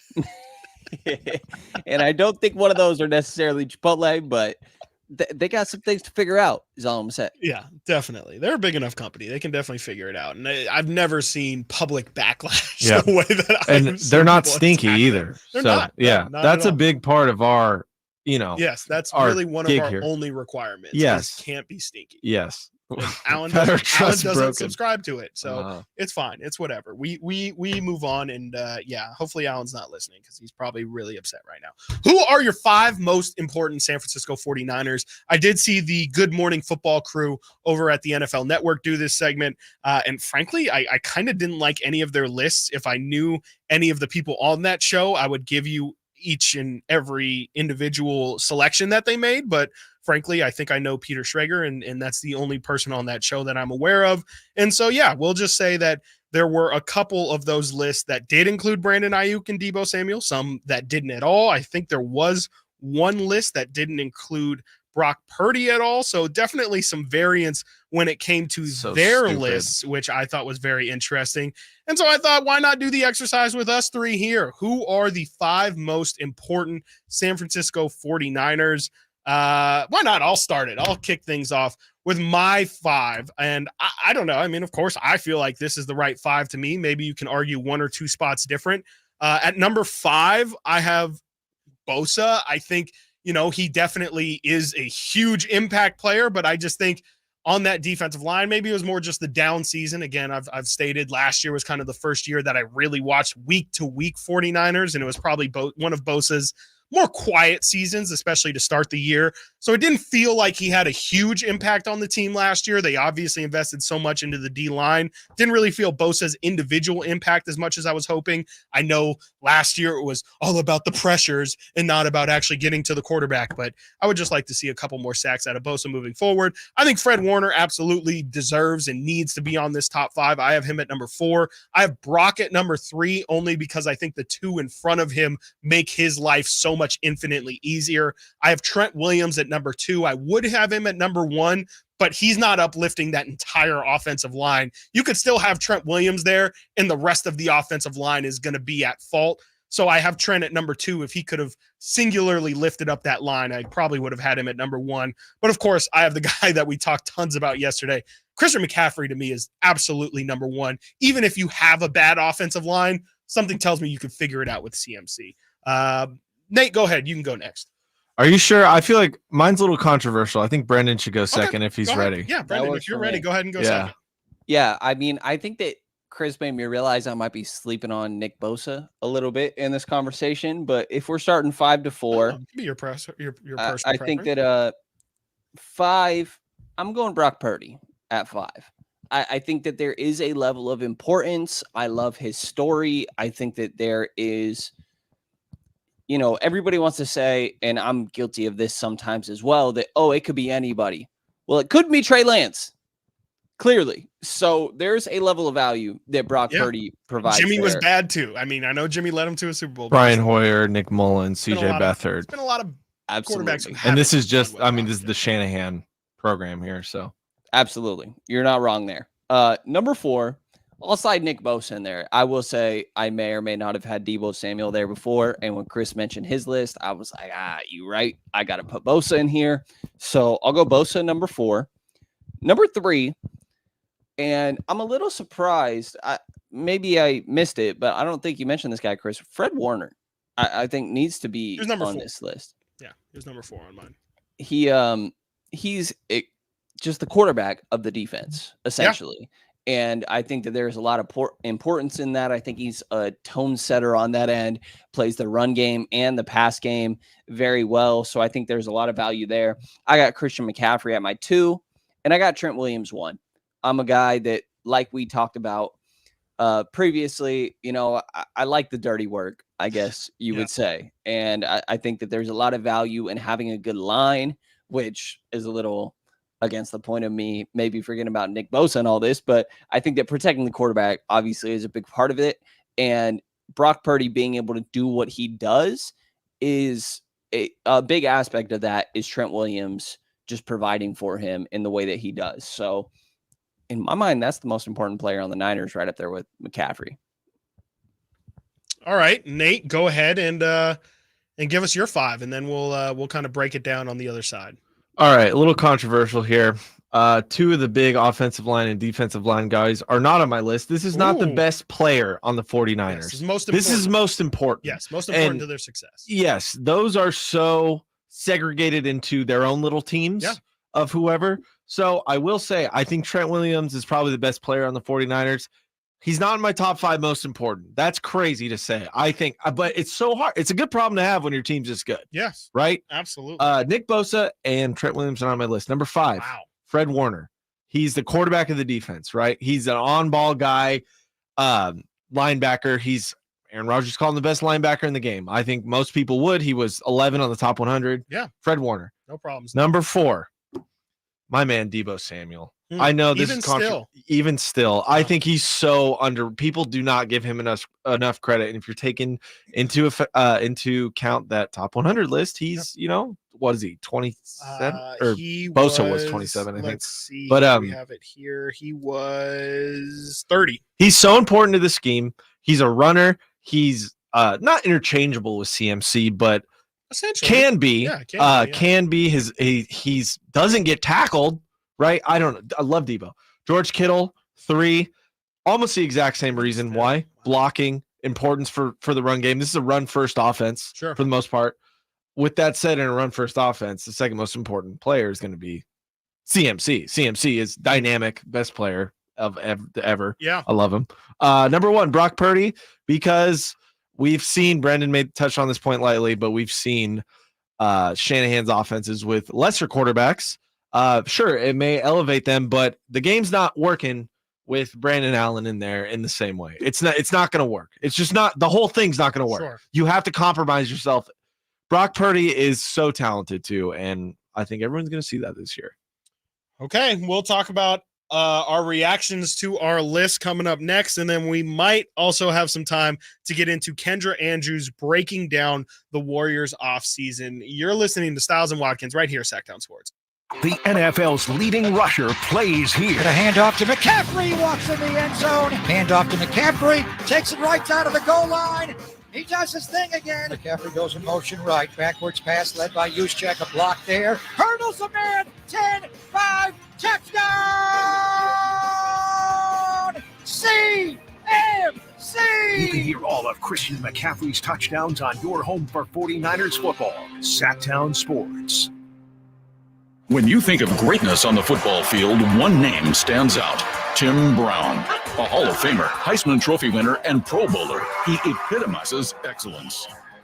Experience all-star service off the field with Fire Code safety equipment. For over 40 years, Fire Code has been Sacramento's MVP, serving the business community with Hall of Fame products and all-star service. Fire Code is your complete solution for all fire protection needs. Their top-tier performance ensures your fire safety equipment is safe and reliable. From equipment to design, installation, maintenance, and alarm monitoring, their team is committed to excellence, just like the Hall of Famers themselves. When it comes to fire protection, you need Hall of Famers and all-stars on your team. Choose Fire Code Safety, where excellence meets reliability. Visit firecode.com for more information. Fire Code Safety is a proud sponsor of the Gold Rush Classic Celebrity Pro-Am. Come play with the All-Stars. Visit goldrushclassic.org for more details. Are you tired of your tee shots ending up in the adjoining fairway while the rest of your foursome is hitting it down the middle? Well, experts will tell you that being properly fitted for golf clubs will help you strike your drive center cut. The Hagen Oaks Player Performance Studio and its team of trained PGA professionals are ready to help you get rid of your banana balls and duck hooks. Hagen Oaks Indoor-Outdoor Player Performance Studio fittings are available 7 days a week. Make yours today by calling 916-808-2531. That's 808-2531. Sacramento, Dierks Bentley's coming to town. Saturday, September 28th at Hart Health Park at Cal Expo for Country in the Park 2. And he's bringing some friends. Harmony, Tyler Rich, Dasha, Kelsey Hart, and more. Saturday, September 28th at Hart Health Park at Cal Expo. Get your tickets today before they're sold out at CITPFest.com. Brought to you by RVs of Sacramento and Hoblet Chrysler Dodge Jeep and Ram Center. Hey, this is Greg Pop-Up. Are you working through a major insurance claim? Sunpoint Public Adjusters can help. Sunpoint prepares, presents, and negotiates your claim with the insurance company, working only for you, making sure you get everything you're entitled to, not what just some adjuster working for an insurance company thinks you should get. Call Sunpoint today at 888-247-7865 or contact us at sunpoint.us. Sunpoint Public Adjusters, the gold standard in public adjusting. License number 2N14884. I'm a very active person that likes to move around and go. The pain I was in was really excruciating. It was actually debilitating. I was basically heading towards a sedentary lifestyle. I had really tried everything, but I quickly lost hope with all of the things that we had tried, and that's what led me to the Good Feet store. And when I found the Good Feet system, it really just changed everything. It brought me back to life. I have my active lifestyle back. The Good Feet store in Sacramento, Roseville, and Vacaville. This year, Dell Technologies' Back to School event is delivering impressive tech with an inspiring purpose. Learn how Dell is helping Computer Aid, whose work is helping solar community hubs with tech and AI literacy skills to empower remote, displaced, or disconnected communities around the world. Help Dell make a difference and shop AI-ready PCs powered by Snapdragon X Series processors at Dell.com/deals. That's Dell.com/deals. At Lowe's, we know how to save pros time and money. Save 20% on 1-gallon cans and 5-gallon pails of Valspar Defense or Cabot Stain. Plus, save 15% on your choice of 6 or more Purdy items. And get free same-day delivery to the job site when you order by 2 p.m. Because Lowe's knows pros. Valid through 8/21. While supplies last. Discount taken at time of purchase. See store or Lowe's.com for details. Must be single receipt purchase. Delivery by 8 p.m. Subject to driver availability. Additional terms apply. See Lowe's.com/same-day delivery for details.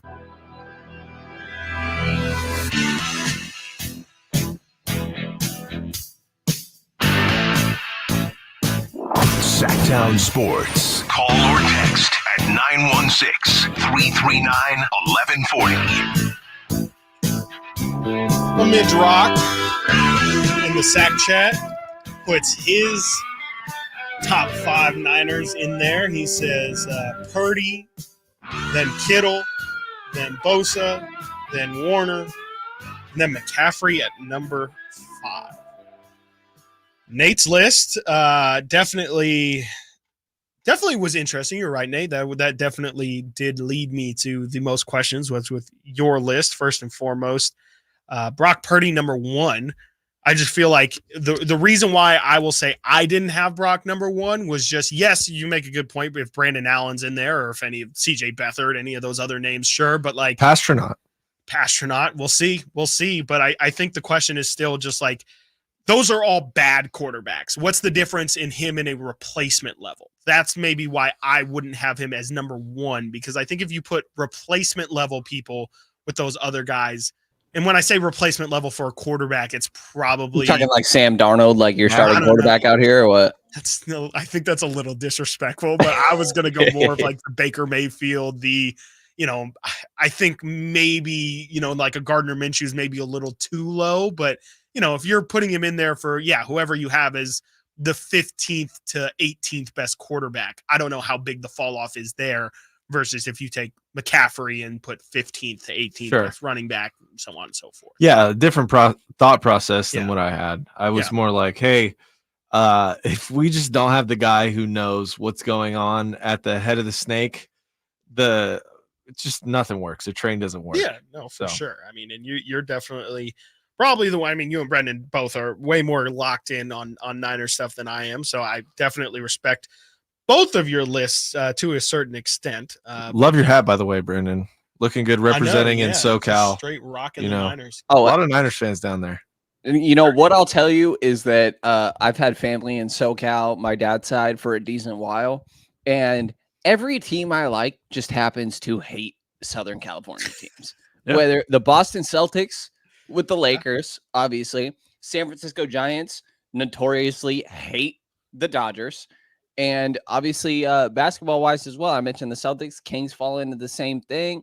So, I'm out here repping, and it's just not the easiest thing. Can I ask you a personal question, Brendan? Let's do it. I wonder if it's the same one I have. What pushed you to be a Celtics fan? What like, because you grew up not necessarily or you grew up in Sac, right? But not San Jose. Born here. Okay. Yeah. So what pushed you to the Celtics? My to be transparent, okay, my parents split when I was very young, so it's not like in my house I had a family trauma. I'm trying to make him cry. Yeah, we getting deep here, But essentially, I mentioned that to say that it's not like in growing up in my household there was a clear team I should root for, and when I was really young, my dad was a Warriors fan, and dude, that team sucked. They were so bad. Like, we're talking, I remember him yelling at the TV because Monte Ellis ain't cutting it. You know what I mean? And on my mom's side, when I was young and remember the time where I'm trying to figure out what my team should be, she's dating a Laker fan at the time. And I don't know, it just honestly can't really do it for me. I also didn't really like the dude. Yeah, that wouldn't do it for me either. That's clear. Yeah, which probably added to it a little bit. And how do I be as adversarial as possible? Yeah, you're not wrong. So I'm watching the 2008 draft, and I remember very vividly them trading for Kevin Garnett and signing Ray Allen. And I just decided 2008. So I'm 9 years old at that point, dating myself, not in a bad way, obviously. That I remember very clearly being like, all right, that's my team. And they won the chip the year after. And honestly, I'm very annoyed that was my first year because you don't have the same connection in year one of caring about a team. And by the time they won in the most recent season, I also had already transitioned to the Kings. So I still feel like I never really experienced a championship in my lifetime the way that I wanted to, but that's essentially the extent of it. I remember watching the draft and they traded for the dudes, and I was like, that's my team. Dang, I wish I could experience a championship. Just in You've some gotten about format. as close as you can without getting one. Yeah, about three times. It's definitely different. Yeah, it's even worse. Just getting your heart ripped out. That's fine. You know, at least you're there. Yeah, people say that. I just don't know. I mean, let me tell you, Vikings. I would like to at least get there. I Yeah. would like to at least have my hopes get up to get. Oh, you broken. won't. I'm not feeling like I'm going to. it's a grass is greener situation because we're all on the same page with the Kings. Yeah. So right, it's yeah. like I think immediately I'm like, okay, for the Kings, I would love to see them in the finals, even if it was like a 4-2 loss to like, I don't know, the Sixers or something. But like, absolutely. I'll take it it would Especially be heartbreaking. Oh, it would, we're talking about the Kings be in the finals. shattering. It might be like Detroit that they lose to or something at that point. Yeah. You know? The problem with that too, like I'm a Niners fan. I live in Sac, so like that when they lose the Super Bowl, there's Niners fans here. It's not the Big same time, though. yeah. But I think if the Kings lost the finals here, the city would be in heartbreak. Like the city would be. If there was real hope that they could actually win. If it was like a yeah. game 7, like NBA, dude, I the city can't would be sick for months. Yeah, I can't put myself there. And that's really awful.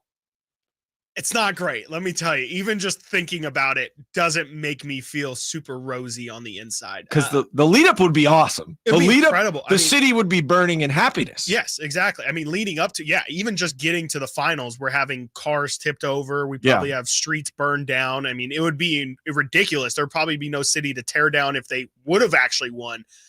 But yeah, and I think I know Nate's answer to it, so we'll get to it after Brendan says his. But Brendan, I know, journalists aren't supposed to, they're supposed to remove all your fandom and you're supposed to look things straight in the eye and all that stuff. But do you have somebody that you actually sports hate? Like, is there a team that you legitimately just cannot stand? It's more of a choice, and I know deep down that I don't actually hate this team, but I try to because it's fun to have a rival. Yeah.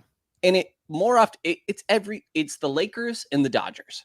Okay. When we're talking sports. Yeah. And it's funny because I genuinely do kind of enjoy watching these teams and can respect the aspect of, they are legendary teams. There you go. Put your journalism hat on. You can't not talk about them. Yeah. Right. I know that I countered myself right after I said it, but it's a choice to hate them. And if I had to pick two, it is absolutely Lakers, Dodgers. Nate, if I had to, I know you hate the Seahawks. You legitimately hate the Seahawks. I don't think you hate the Rams. It's not the same. Yeah. Listen, I don't like any other NFL team. I enjoy watching teams. That's different, right? Yeah. Like I like to watch the Raiders just because it's fun. It's fine. Yeah. Like, and I'm not actively rooting against the Raiders, nothing like that. I will actively root against the Rams because they are in the division similar, but the Seahawks hate. Yeah, that gets your blood trumps boiling. everything. I still hate him. It's a scar. I'm just riding with it. I hate it. It's going to be in my heart till I die. Yeah. Yeah. No, I think that rivalry had the most legitimate smoke and steam behind it. There's real feelings there. With the Rams, it might be y'all best us and whatever. But with the Seahawks, it feels like both fan bases collectively agreed. No, it's on site. It was homegrown too. Like with the Rams, I don't want to say they bought their team, but it's like all of a sudden, Stafford shows up they and show it's up in LA first off out of nowhere. And that was weird. The Seahawks thing was both these teams were homegrown. It's starting in the Harbaugh era. And the crazy thing about they come up at the same time too. The crazy thing about it is that it lasted through to the Shanahan era and came back not as strong, but I'd say 85% as strong. It was better in the Niners' favor, which was nice. Yeah. Nice and then you get Sherman crossing over. Yeah, to the enemy that's what line. I was going to ask. How hard were those feelings of embracing Richard? Brother, that was so tough for me Because he was my least favorite player of all time. Rightfully so. Straight up. I've never seen it's the Draymond interview coming to Sacramento. Literally, yeah. It is. Yeah. I've never seen the interview all the way through with Aaron Andrews because I can't do it. When it happened, when there's devastation like that, TV's off,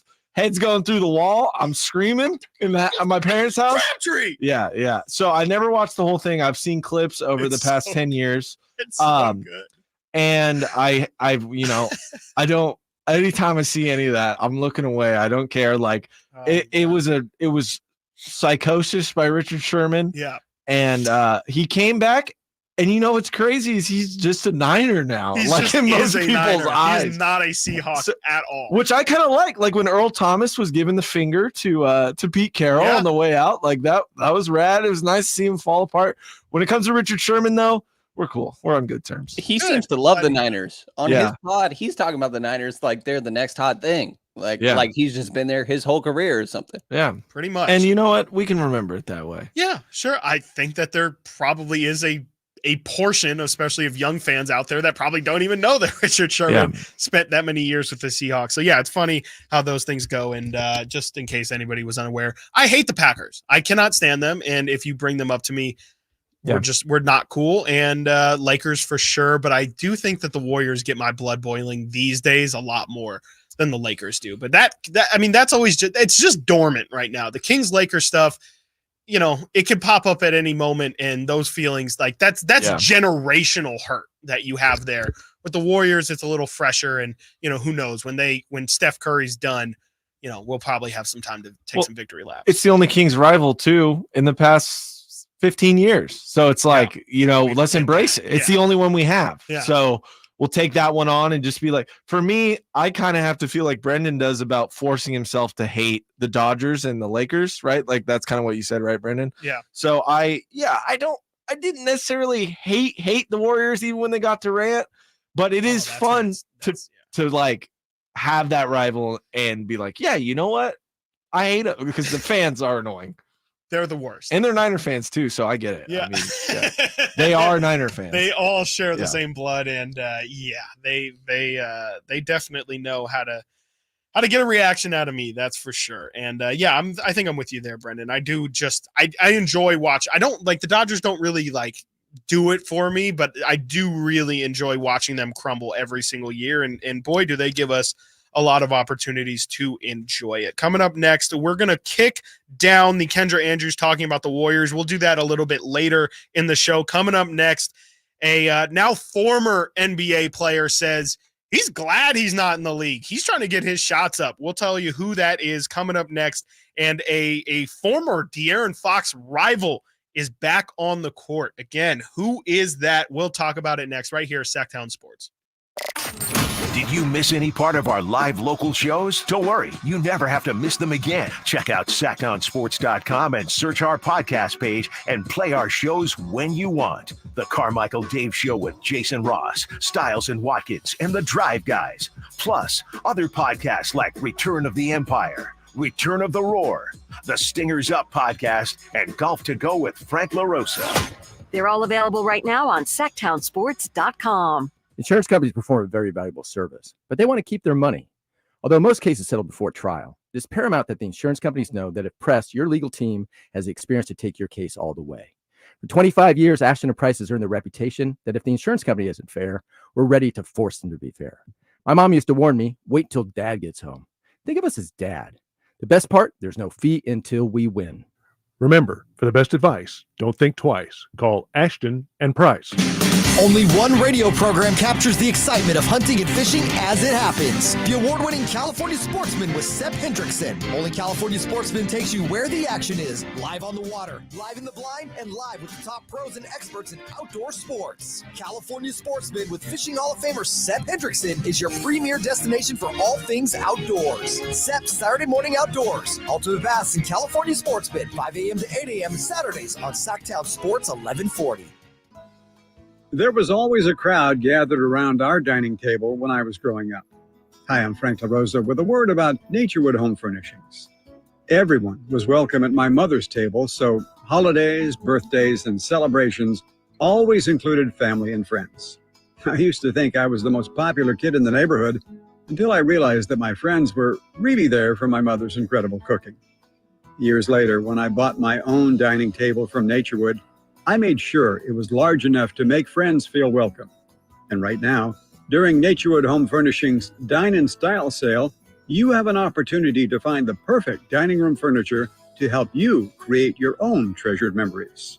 Choose from casual to formal or anything in between. Visit Naturewood Home Furnishings during the Dine in Style sale off Highway 50 at Hazel. Look for the water wheel. Let's face it, nothing makes you look older than you really are than thinning hair. But what if you could not only increase your hair count, but promote new hair growth without surgery, without drugs with potential side effects, and without a prescription from your doctor? Well, now you can, thanks to a breakthrough new supplement called Hair Grow, provided by New Nordic, the #1 supplier of dietary supplements in Europe. Hair Grow is now available in the U.S. Only Hair Grow contains tocogaya, a powerful antioxidant that has received a U.S. patent. Multiple clinical studies show Hair Grow is safe and effective in promoting new hair growth.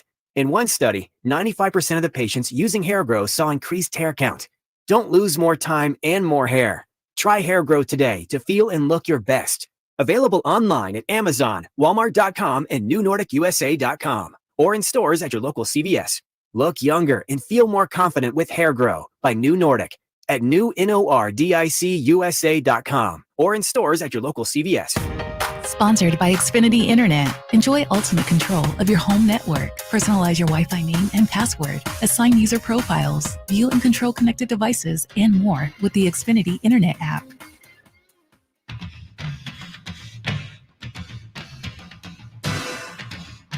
Live and local. Live and local. This is Sacktown Sports.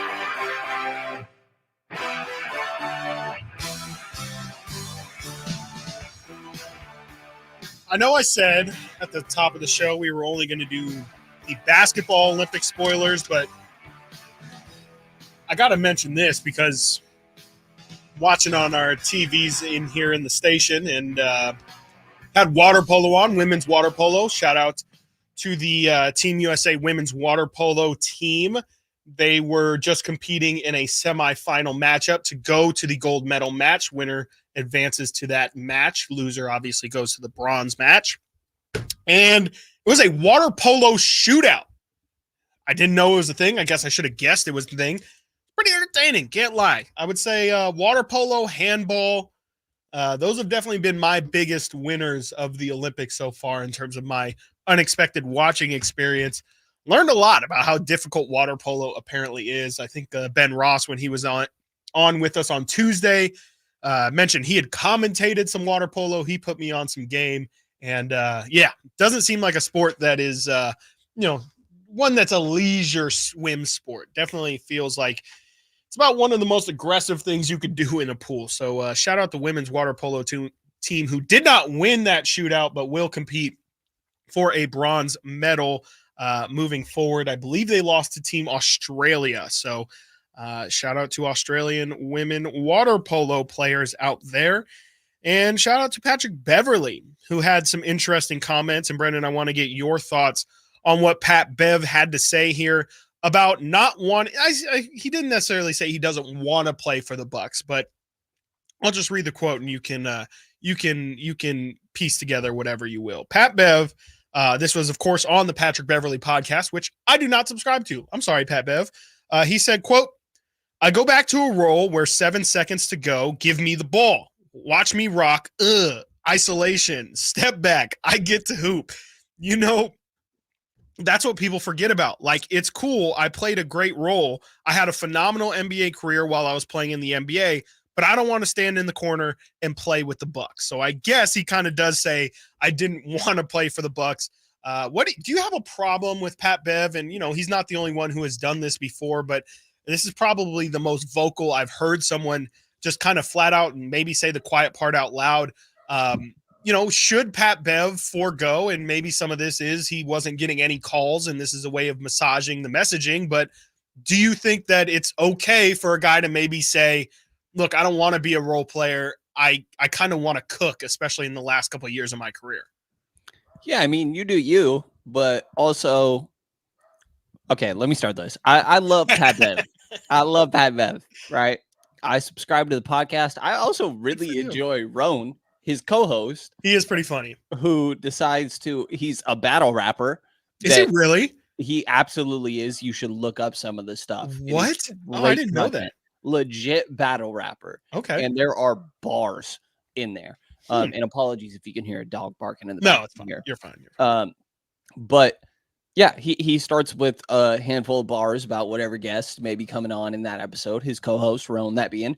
But Pat Bev just said a little while ago, he's talking about how they gave him money he couldn't turn down. And then it comes out like, bro, not that this is nothing, but when it comes to NBA standards, you're making like $3 million a year. What you talking about? What are you talking about? Money he wants to cook. Turn down. And you know the other thing he mentioned? He was like, it's not only money, but it's they would do whatever I asked. They'd promote my podcast. They would sell my merch. And it's like, all right, what's the priority right now? And I got no issues with your priority being your show, what you're trying to build after your career. But just be transparent. In my mind, that's the whole point of you having a podcast. To be honest, I didn't even know we were going to really get to this. Fine. I clearly have some I love opinions. this. Yeah, no, keep going. I love this. I didn't No, know you honestly, had such strong opinions. that's honestly really the extent of it. I love his show. Yeah. I'm a big Pat Bev guy. Yeah. And I very much appreciate him. Mhm. But I need you to be real with me. Because what are we talking about? Are you here because they don't give you enough money over in the NBA? Or they're not willing to promote your podcast, or just because like journalists ain't subscribed to my podcast over there? So like, what are we talking about? What that's incredible. I've said enough. That's all I got.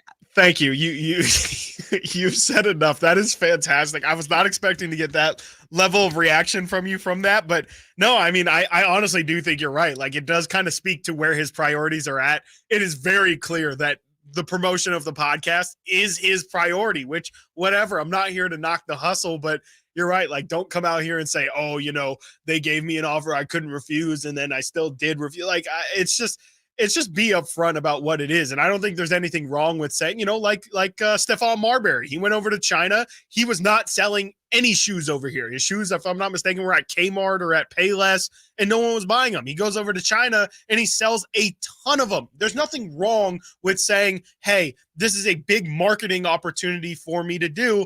And look, I can make just as much money and be a bigger star, but just be upfront about it. Don't try and act like this is all just about style of play and things like that. And especially when you had the exit to last season the way that he did, you're right. Like, it does kind of feel a little bit dishonest. But I will say his clips are really funny. And yeah, I do enjoy his co-host. I did not know he was a battle rapper. I'll definitely have to check some of that out. And speaking of checking out, you might want to look out for one Lonzo Ball, who was seen playing 5-on-5 basketball. And according to a Chicago Bulls writer, said that there was, quote, no setbacks after his first ever 5-on-5 scrimmage earlier this month. Brendan, this is just an all positive story. I mean, how great is it to hear Lonzo's back playing basketball? And I think I also saw that the Bulls are going to consider shipping him off to maybe find a new destination. I think I can speak for you in saying, like, we just want to see Lonzo play at this point. Yeah. Yeah, absolutely. I don't want to see him doing one-legged squats, acting like that's something that he's about to come back to the NBA. I do not blame him for countering Stephen A with that video. But I would love to see him back in the NBA. I think that, my favorite player growing up, we talked a little bit about the Celtics earlier, was Rajon Rondo. Yeah. I love the playmaking aspect of that guy, the genius of it. And Lonzo's one of the closest guys that we got today. So I would love for him to be back on the NBA. It was clear how much better Chicago was when he was out there. And I want every team to be as good as possible. It makes for good competition. Mm-hmm. And when it comes down to it, this is all entertainment that we're talking about. So it makes for the best entertainment out there if all these teams are at their best. And Lonzo Ball, when he is out there, when he's healthy, when he's at his peak, is contributing very much so to good basketball. Yeah, so absolutely. I absolutely would love to see that man out there. Yeah, 100%. And people can't forget that, it was really no question, at least in my mind. I remember very vividly Lonzo's college season at UCLA. It was one of the most fun years you've had in college basketball in recent memory, not just with Lonzo, but you have De'Aaron and that Kentucky team as well. You had UNC, obviously, have a really, really fun team that year as well. But Lonzo was no doubt a better prospect than De'Aaron Fox was. I mean, there was such high hopes for Lonzo coming out of college. His three-point shot was a little bit funky, but just him as a playmaker, a lot of people, and when I say a lot of people, I mean, I would say 95% of the draft expert population was, this guy could definitely be this era's Jason Kidd, and it definitely feels like we've lost a part of basketball, or somebody that could have been a really big part of what basketball is right now with Lonzo Ball. And I definitely don't expect him to reach those levels anymore with his leg injuries, but definitely just hope that he can get back on the floor. And even if it's a Markelle Fultz-esque run where, yeah, he's not really somebody anybody brings up, but he is still out there playing. I just want to see Lonzo back out there. And like you said, he brings so much to the game, whether it be his ball handling, whether it be his defense, which is a bit underrated. Yep. And I think he was up at 40% from three right before he started to miss with games. That ugly freaking shot too. Never he is out there. And the one other thing I'll say, it's a common debate in the basketball community. Montverde, that I think it's 2020 Montverde versus 2016 Chino Hills that everybody likes to talk about, best high school team of all time. Montverde whooping the floor with Chino Hills. It's not close. Absolutely. Yeah, that's that Scotty Barnes team. Who's it? Scotty Barnes and like D-Lo on that Cunningham. I think Moses Moody. Yeah, they I know Ben Ben Simmons went to Montverde as well. I don't think he was at the same time as them, but yeah, I mean, to me, that's not a competition. And yeah, I know that Montverde team is kind of known as like the best AAU high school team that's ever existed. And Chino Hills was a fun story, but at the end of the day, I mean, they did have a Onyeka Okongwu as well, but to have Lonzo, LaMelo, and LiAngelo with Onyeka.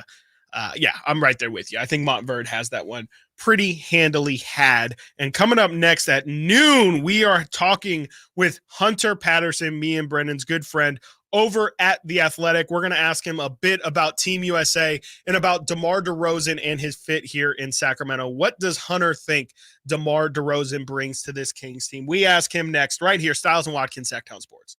On the move? Got somewhere to be? Take Sacramento Kings basketball with you. The Sacktown Sports app will let you stay connected to your passion. Never miss a moment of Sacramento Kings basketball with the Sacktown Sports app. I didn't ask to be thrown in the streets with nowhere to go. I didn't think I'd survive. But I did ask for help, and Covenant House was there for me. 1 in 10 young adults will experience a form of homelessness this year. For these kids who didn't ask to be put in this unthinkable situation, Covenant House is there. Covenant House helped me break the cycle of homelessness in my family. They gave me the love that I needed. Over 2,000 young people will sleep safely in a Covenant House bed tonight. When youth who are experiencing homelessness have a hot meal, a safe place to sleep, medical care, and love, they can overcome heartbreaking challenges and have a brighter future. They just really genuinely just wanted to help me succeed, and I'm succeeding. I'm a speaker, I'm an author. Covenant House really helped me and really helped mold me into the woman I am today. If you or someone you love is asking for help, go to safeplacetosleep.org today. The light is fading, your hands are sore, and the last tool's been put away. Now's the time to feel the satisfaction that comes with a job well done. But when you get your tools from Harbor Freight, something about the job feels a little different. Your wallet. Because we believe that everyone deserves hardworking tools at hardworking prices. And that's what we have here. So, whatever you do, do it for less at Harbor Freight.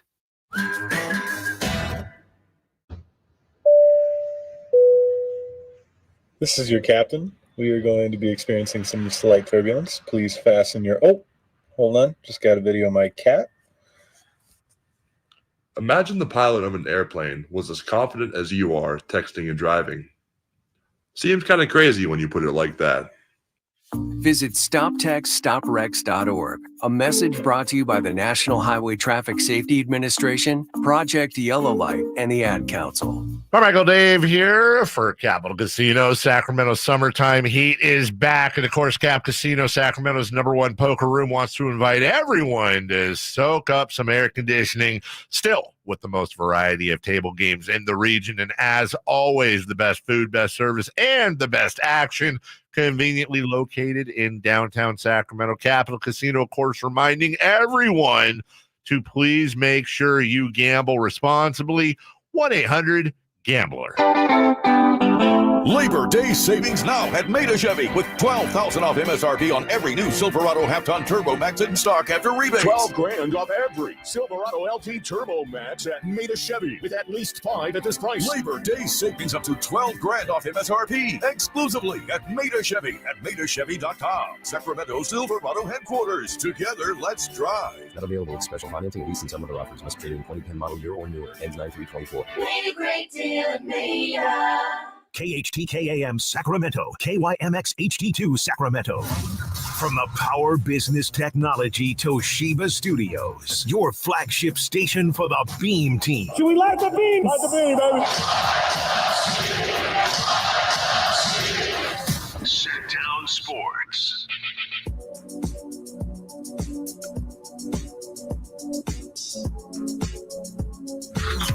Sacktown Sports. Check us out on YouTube. Search Sacktown Sports and subscribe. Stiles and Watkins. Alan Stiles holding down the mornings as Carmichael Dave and Jason Ross are out of town. And I teased it before we went to break there. And I did call him, me and Brendan's close friend, Hunter Patterson. But to be honest with you, Hunter, it's not very friendly to not have really seen you since the season's over. So I guess it does feel a little bit wrong to introduce you as a friend, because that doesn't feel like something a friend would do. So that's on ours. That's on us. That's our bad. But what have you been up to during the summer since the season ended? Not much. First off, y'all are definitely close friends. Y'all are my guys. Thank you. But not too much. I was keeping up with Summer League for a little bit. Yeah. Obviously, everybody was waiting to see what happened with the whole sign and trade thing. So I haven't done too much lately. Just been chilling in Sac, enjoying the weather. As it should be, man. Enjoy your summer. You deserve it. And when it comes to that DeMar trade, I believe you were out there at the intro press conference.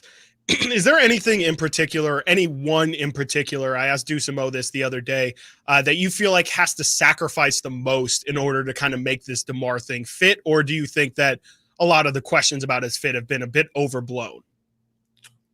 I think he may have to probably that's interesting. his name a little bit more than De'Aaron or Domas.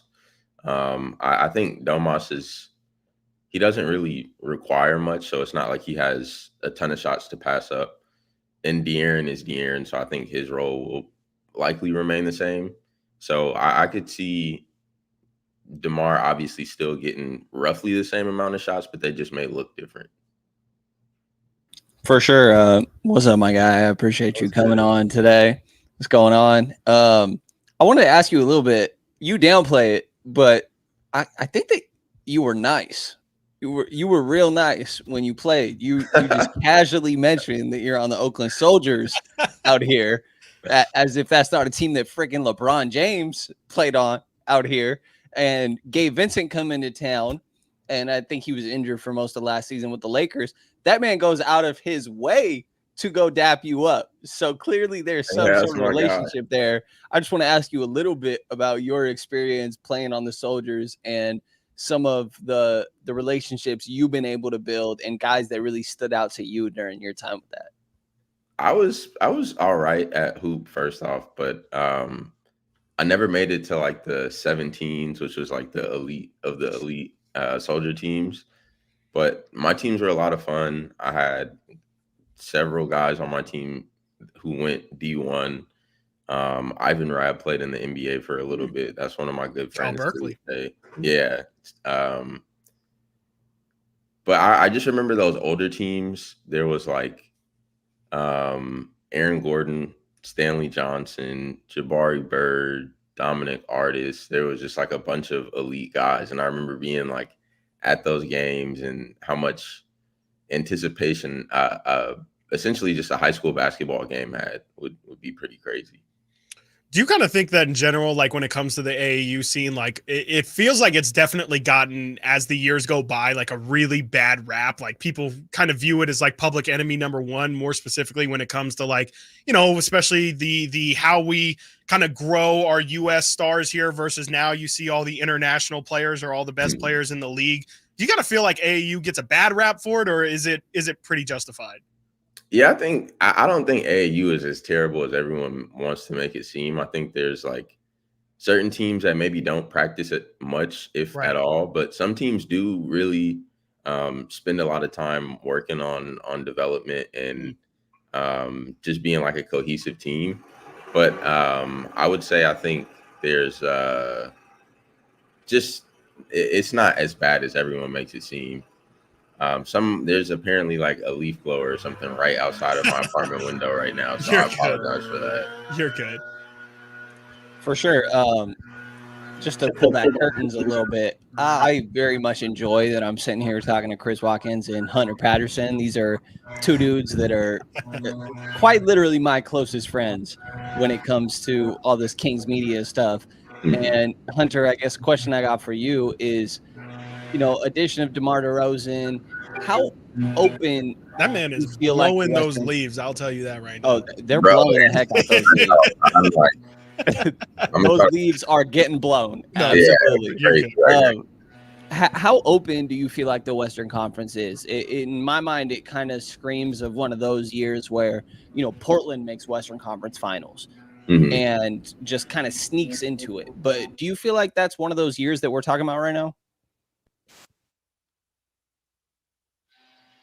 I do think so. I think there's a lot of growth on teams that were already pretty elite. Like I think the Thunder will be better than they were last year by probably a pretty decent margin.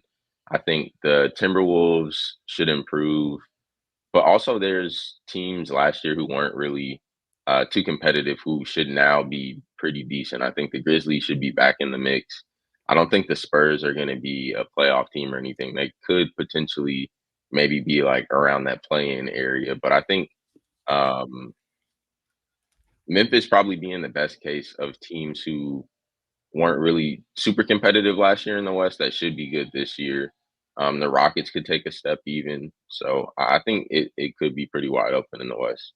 And when it comes to DeMar DeRozan and his fit here in Sacramento, I mean, I think, we've now had some time to kind of let it sit. Or do you feel better about DeMar being here in Sacramento? Do you feel about the same as you did back then now that you've kind of had some time to let it sink? Because frankly, I do think it's been a thing that we've talked about a couple different times is just hasn't really set into a lot of Sacramento that you have DeMar. Obviously, all the rumors leading into that trade was, hey, Lauri Markkanen's available. You got Brandon Ingram that's available, and Kings fans got really excited about that. And it felt like, maybe when it actually happened to be DeMar, people didn't have the time to like properly hype themselves for it. I'm not saying you fall under that category, but just since we've now learned that DeMar is going to be a King, would you say you feel any differently than maybe you did when it first initially was announced? I'm probably just as excited. I was hyped about it at the time. I think I wasn't really one of the people who really honed in on his fit and how he and De'Aaron maybe overlap in certain areas, but I think I'm very confident in Mike Brown and just his ability to make players mesh and make just like a pretty a team with decent chemistry on both sides of the ball. And so I like immediately thought, okay, you get DeMar, you get a coach like Mike Brown, and I just thought that it would work from the jump, I would say. Yeah, Hunter, not seem like, I know for a fact you were a big Davion Mitchell guy. And I've given you a hard time about that maybe once or twice or a few more times maybe than what I'm leading on here. But when you see the deal that the Kings ended up making, sending him to Toronto along with Sasha Vezenkov, who obviously ends up going back to Toronto, just kind of what's your thoughts on on moving on from him still fairly early in his NBA career? I wish Davion the best. I think he's a talented player, and I think he probably just needs to be in the right situation, which seemed like it could have been here first, but then once Devin Carter gets drafted, it's kind of like, okay, it might not work for you here. But I think Davion just needs as much confidence as he can get from himself and those around him. I think Kings fans will likely, although it was a short period of time, be fond of his career and the things he was able to do here. And as far as Sasha, I hope he ends up finding whatever he wants. He just didn't seem like he was necessarily like too happy in his role here in SAC. And then I saw a video of him at home, and there's like tons of people like saying his name. Like everybody's like super juiced for him to be back. So I think anyone would want to be treated that way. And then Jalen McDaniels, I'm not as like low on, I think, as everyone else. People were like, I at one point saw someone say that they'd rather have Kessler, which like, shouts out to Kessler. I probably wouldn't in that situation, but I think Jalen can be really good. He's been on like a lot of his situations. He was in Charlotte. He was the Raptors have like a somewhat newish coach. So I don't know. I don't think he had like the best opportunity, and I think this could be another situation where like Mike Brown pulls the best out of someone. Yeah, definitely. And I mean, yeah, you mentioned that Sasha video. It looked like they were happy that Messi came home like after the World Cup. That was absolutely insane. And for what it's worth here, Brendan, me and Brendan were talking earlier about Team USA versus Serbia. Brendan gives Serbia no chance. Serbia's up 25-18 right now with about 3 minutes to go in the Brendan. first quarter. So we'll see how this thing progresses. We gonna be all right. We'll see. We'll see. That's a lot of points for this game to kind of get kicked off with. Just in general, before we get you out of here, Hunter, and thank you, Hunter Patterson, editor over at The Athletic. Hunter, for the basketball side of the Olympics, it could be men's side, it could be women's side. You could do 3x3 if that caught your eye. But what if anything has really caught your eye about the basketball scene so far in the Olympics?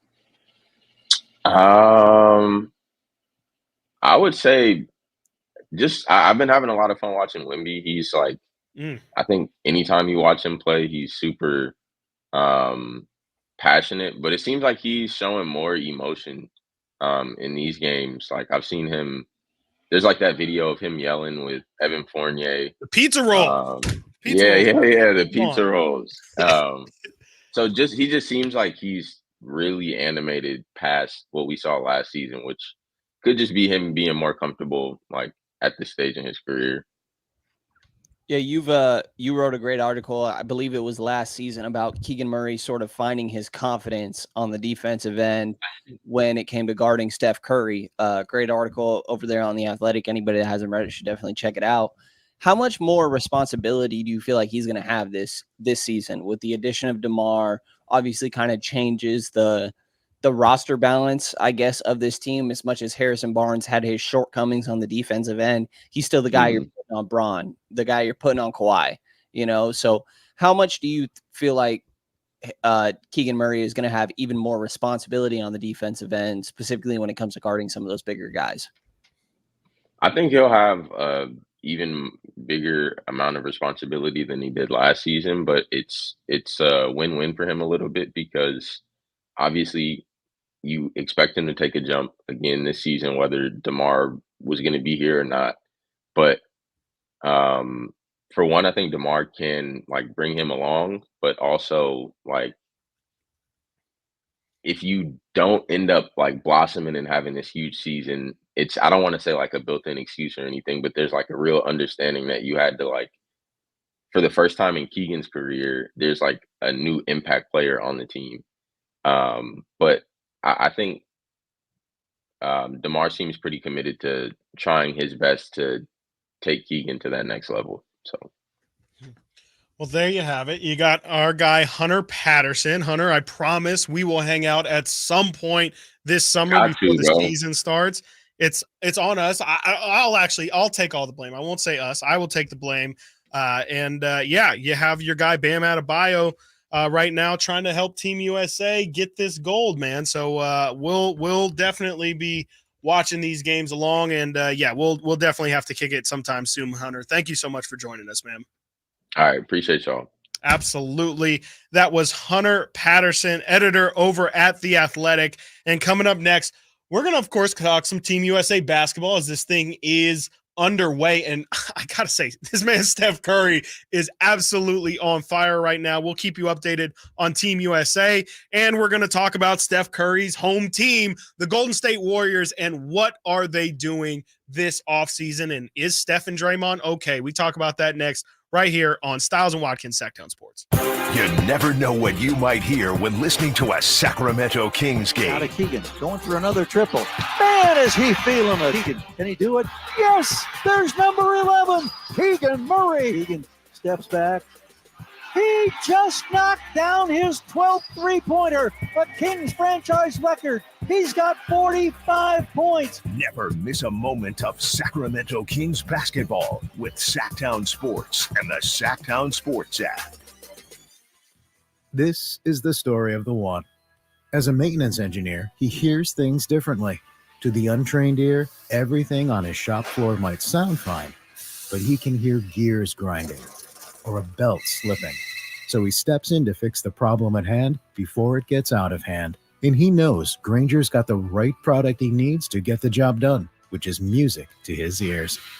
Call, click Granger.com, or just stop by. Granger, for the ones who get it done. The best things in life, they come in twos. 2 scoops of ice cream, 2 tacos. And now for a limited time, get our best deal of the year. Buy any phone when you switch to Consumer Cellular and get 2 months of service free. That's right, the same fast, reliable nationwide coverage as Big Wireless, now with 2 months free. Proof the best things in life really do come in twos. Visit consumercellular.com or call 1-888-FREEDOM. Second and third month of monthly base service fee waived for new customers with the purchase of a phone and activation by September 2nd, 2024. Taxes, fees, and third-party charges will apply. See website for additional details.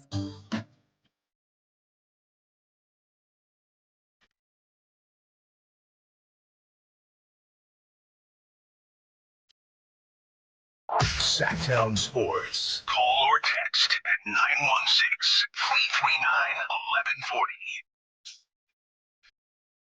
Just checked in with our guy Hunter Patterson of The Athletic. Good to hear from Hunter. That guy's always doing something, so I was glad that when Brendan texted him yesterday, he said he was in town. That was a bit surprising. Hunter is kind of Mr. Worldwide a little bit, taking the Pitbull flow. That dude is – you might find him in New York on a given day. You might find him in Philly on a given day. He's a Richmond, California native and is proud of it. You might find him out in the Bay on the right day. So definitely glad that Hunter could find some time to talk with us and get his thoughts real quick on what's going on. And I mentioned before the break, and Amid Rock put it in the Snapchat, or I keep saying Snapchat, the Sack Chat as well. Amid Rock put there, Curry is hot, 14 points in 3 minutes. Wow. Well, let me tell you, he has hit another 3. Steph Curry, 17 points in the first quarter, 17 of the first 20 for Team USA. It is now 23-29 with about a minute left. Serbia is up, which means Brendan Nunez could be coming to a Cold Takes Exposed near you. We'll not see happening. how this one wraps up. We'll see. You keep doubling down. We're going to It's have to not get happening. Matt George over here, okay? You keep doubling down, and you see what happens and who shows up. Steph Curry is 6 of 8, 5 of 7 from 3. That is a welcome sight, even from somebody like myself, who is not a Wardell Stephen Curry fan. But, yeah, definitely needs some Team USA heroics. And Steph has had, honestly, a pretty quiet summer when it comes to the Olympic basketball. This is his first time ever playing in the Olympics, and I would say it's been a little bit of a letdown for him personally, just in terms of it hasn't felt like, we had the Kevin Durant game, his first game. Actually, I believe that was against Serbia, if I'm not mistaken. You've had LeBron James. He pretty much dominated all the showcase games. Haven't really had a Steph Curry moment besides that can't hate. It was a pretty cool video of him hitting, I think, like 2 or 3 threes in a row of him just kind of throwing it up, and then it bounces into the hoop. That was really the biggest moment I've seen from Steph so far during this Olympics, but this is definitely the moment for Steph. 17 points in the first quarter for Wardell, Stephen Curry. Is that Steph Curry's music I hear? What is this? What is this? Just some patriotic music to kind of get us pumped up. Why not? Very patriotic. Real patriotic. Yeah, I was like, The is Hulk this Hogan's just like theme song. Oh, okay. I was just Gotcha. like, is this just in general like some Tom Petty or something just makes you feel American, or is this? And then I've heard it. This is okay. It's Hulk Hogan's theme. Yeah. Yes. We got 23-31 over Yep. here. Serbia with the lead at the end of the first quarter. But Bogey looks like a killer too. Sure out does. there. He's got 9 points. He's 4 of 5 bogey is in that first quarter. he absolutely does. He and Jokic are nice. I just recognize 0 of the other people out here for Serbia, which, by the way, this is a whole nother tangent. It's one of those things where obviously I'm not from there. I don't understand the spelling on their jerseys, and I would love a little bit of education because we got like a J in there, and I'm like, yo, that's not in the spelling of Serbia at all. So I'm trying to figure out where I hear this what you're really saying. lies. Yes. Yeah, definitely don't have an answer for that, but that is a fairly decent question. It's definitely not a dumb question. I just don't have an answer to it. Yeah, there is a J for some reason on the Serbia jersey, if I'm not mistaken. Not sure what that's about at all. But they do have, I'm looking at their bench here. They do have Nikola Jovic. They also have our guy Micic, who didn't really live up to expectations last year. And, I'm going to continue to tell you, stop sleeping on Sacramento Kings legend Philip Petrusev, man. He is going to have a moment today. And when he hits the game winner tonight and sends the U.S. home with a bronze, just know you heard it here first. Was he a two-way player or just was he just on the roster? I honestly think he's like somebody that was in a trade and was just a random draft stash. Oh, it was from really somebody. recently, wasn't it? If I'm not mistaken, he was literally like the last pick of the draft or the second to last pick. Yeah, that name is familiar. Let me I'll look just up. say that, like, you're saying you're not going to sleep on him. I'm snoring over here. You are Snorlax. Brandon took NyQuil, dude. He's out. I got no thoughts on Petrusev. All right. And I'm a guy that, enjoys sometimes some of these two-way guys. Petrusev ain't doing it for me. Well, let me tell you this. As we were just talking about Montverde Academy, he did go to Montverde in Florida, crazy as that is. He also went to Avon Old Farms in Avon, Connecticut. I'm just reading his basketball reference, the high schools that he went to. Avon Old Farms in Avon, Connecticut, and then went to Montverde Academy in Florida. He was the 81st ranked recruit in the 2018 high school class. He was taken with the 50th overall pick in the 2021 NBA draft. I believe that was by the Philadelphia 76ers, who his basketball reference image is with. And he was a part of a 3-team deal that sent him to Sacramento. Let's see, with cash for Demetrius R. something, some trade they did with the Clippers back in November 2023. And that is how Philip Petrusev is currently technically on the Sacramento Kings, or at least his draft rights are held by the Kings. So he actually is playing professional basketball over with Olympiacos. Really? Where Sasha. Yes, Sasha Vezenkov was formerly a EuroLeague MVP. I want to say they got to semifinals, maybe the finals of the Cup in when it comes to European basketball. But we get a little Sacramento reunion in a way if you want to tune into some Olympiacos basketball. Yeah, I'm looking at his Olympiacos stats here.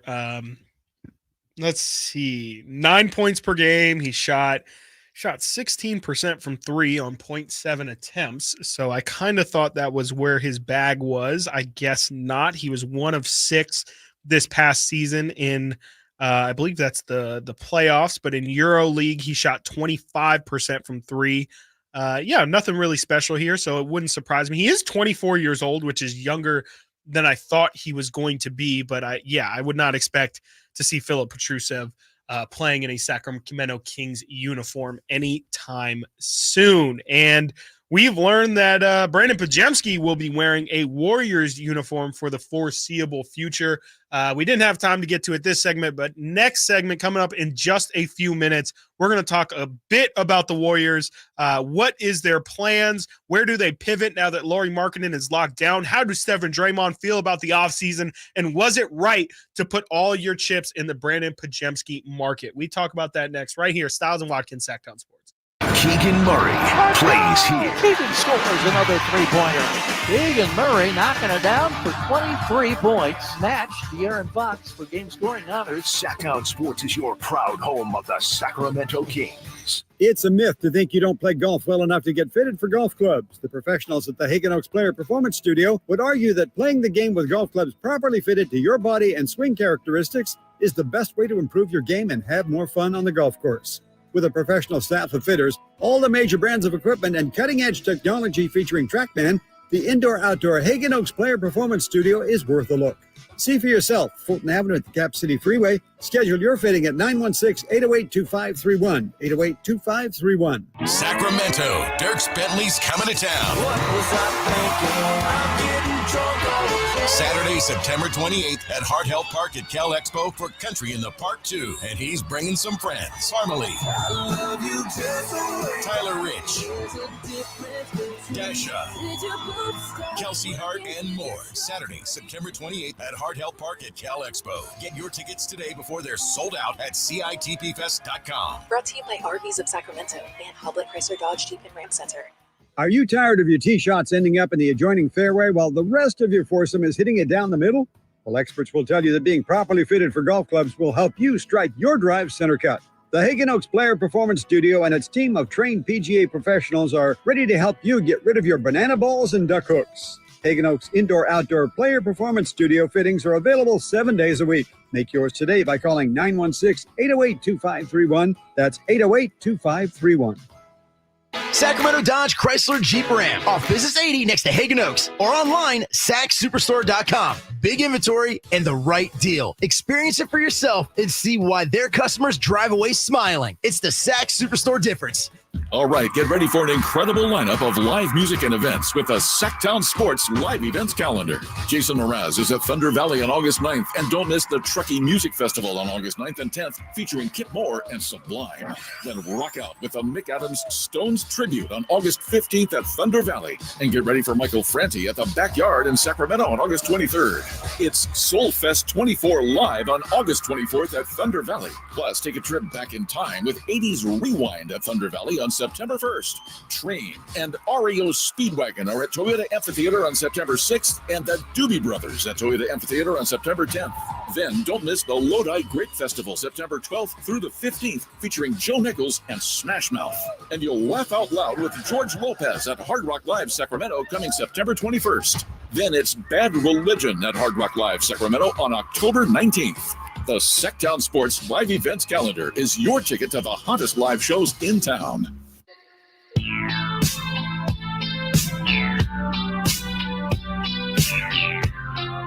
Live and local. Live and local. This is Sacktown Sports. Tried to tell you. You hit threes and anything can happen. Serbia is currently, 7 of 11 from beyond the three-point line, and they find themselves up quite a bit on Team USA as it currently stands. The score is on my end. I think Brendan's actually a little bit ahead of me, but it is 39-25 with about 7 minutes to go. LeBron James has checked back in with a bandage above his left eye, I believe. Don't know if that's from this game or if that might have happened. That was he got poked in the eye in the last game and apparently got stitches on the top of his head. Can I rant about this real quick? Please. Yeah, we got time. I don't understand. We're not determining the best country out here off 6 basketball games. Is all I'm gonna say. Well, that's kind of what the game is. So I know that we are doing that, but that's ridiculous to me because it's the freaking in-season tournament. Nobody cares who the in-season tournament winner is. I know we talked last time I was on here about how there is an entertainment value to that. But like basketball, to your point, if the other team's out here hitting threes, the underdogs, they could win any game at any given moment.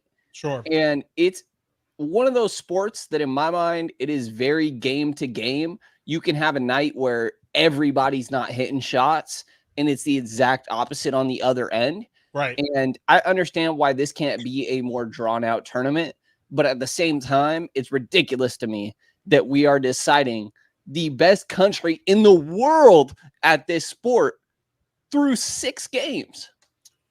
Well, I mean, I think that's a bit of a nuanced conversation. I think it depends what you mean by we determine the best team in the world. I don't think even if Serbia wins or France wins, there's going to be any illusion that they have the best talent pool, but the game is the game. I mean, if you play in a tournament and you have a stacked roster and you still lose, you don't get to complain. That's how I feel about it. I mean, I feel like, you already have the advantage of having, like you said earlier, you have scrubs, you have guys who are playing in garbage time that would probably start for, I don't know, maybe every single one of these clubs. Yeah. Get it done. Like, I don't think you get the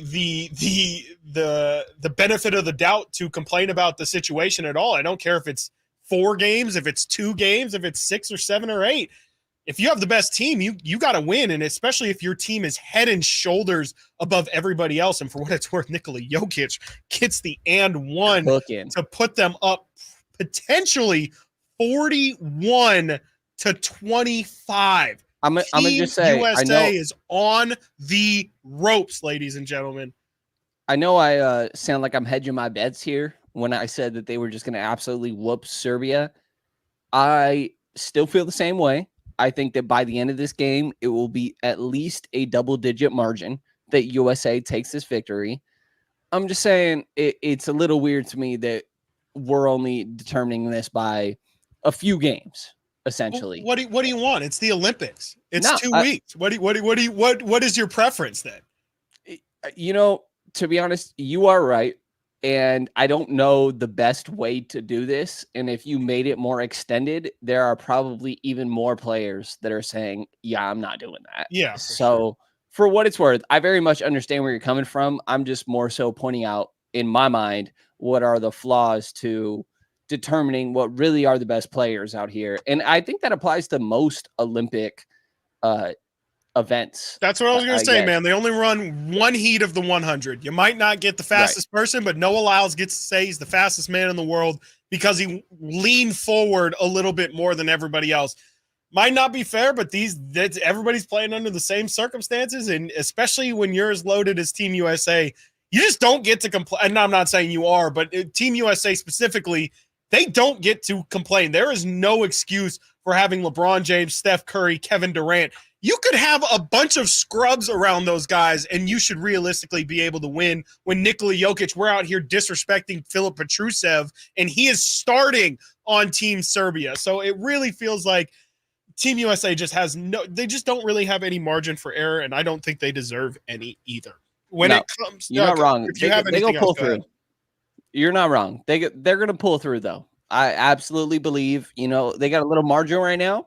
All this means is that we're about to see the best version, the version that everybody wants to see of Team USA, because they're struggling a little bit and there's a whole lot of talent out there on the floor.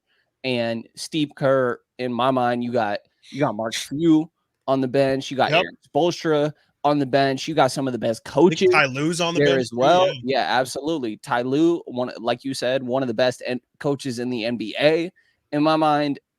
And so it's not just the players, it's the coaches out there too. And to be honest, I think that this deficit might make for some of the most entertaining Team USA basketball we're going to see all tournament.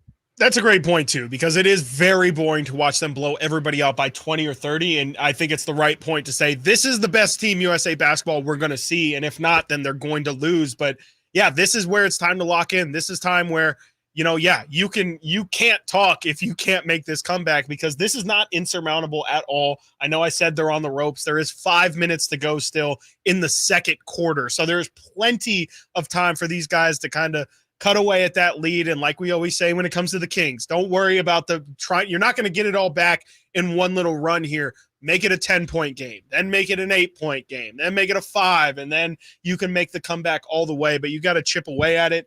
And it all starts on the defensive end. I mean, I know these guys obviously are here for their offensive games, but this is where I see Devin Booker and Drew Holiday are out there. They do have Steph, LeBron, and Embiid out there as well.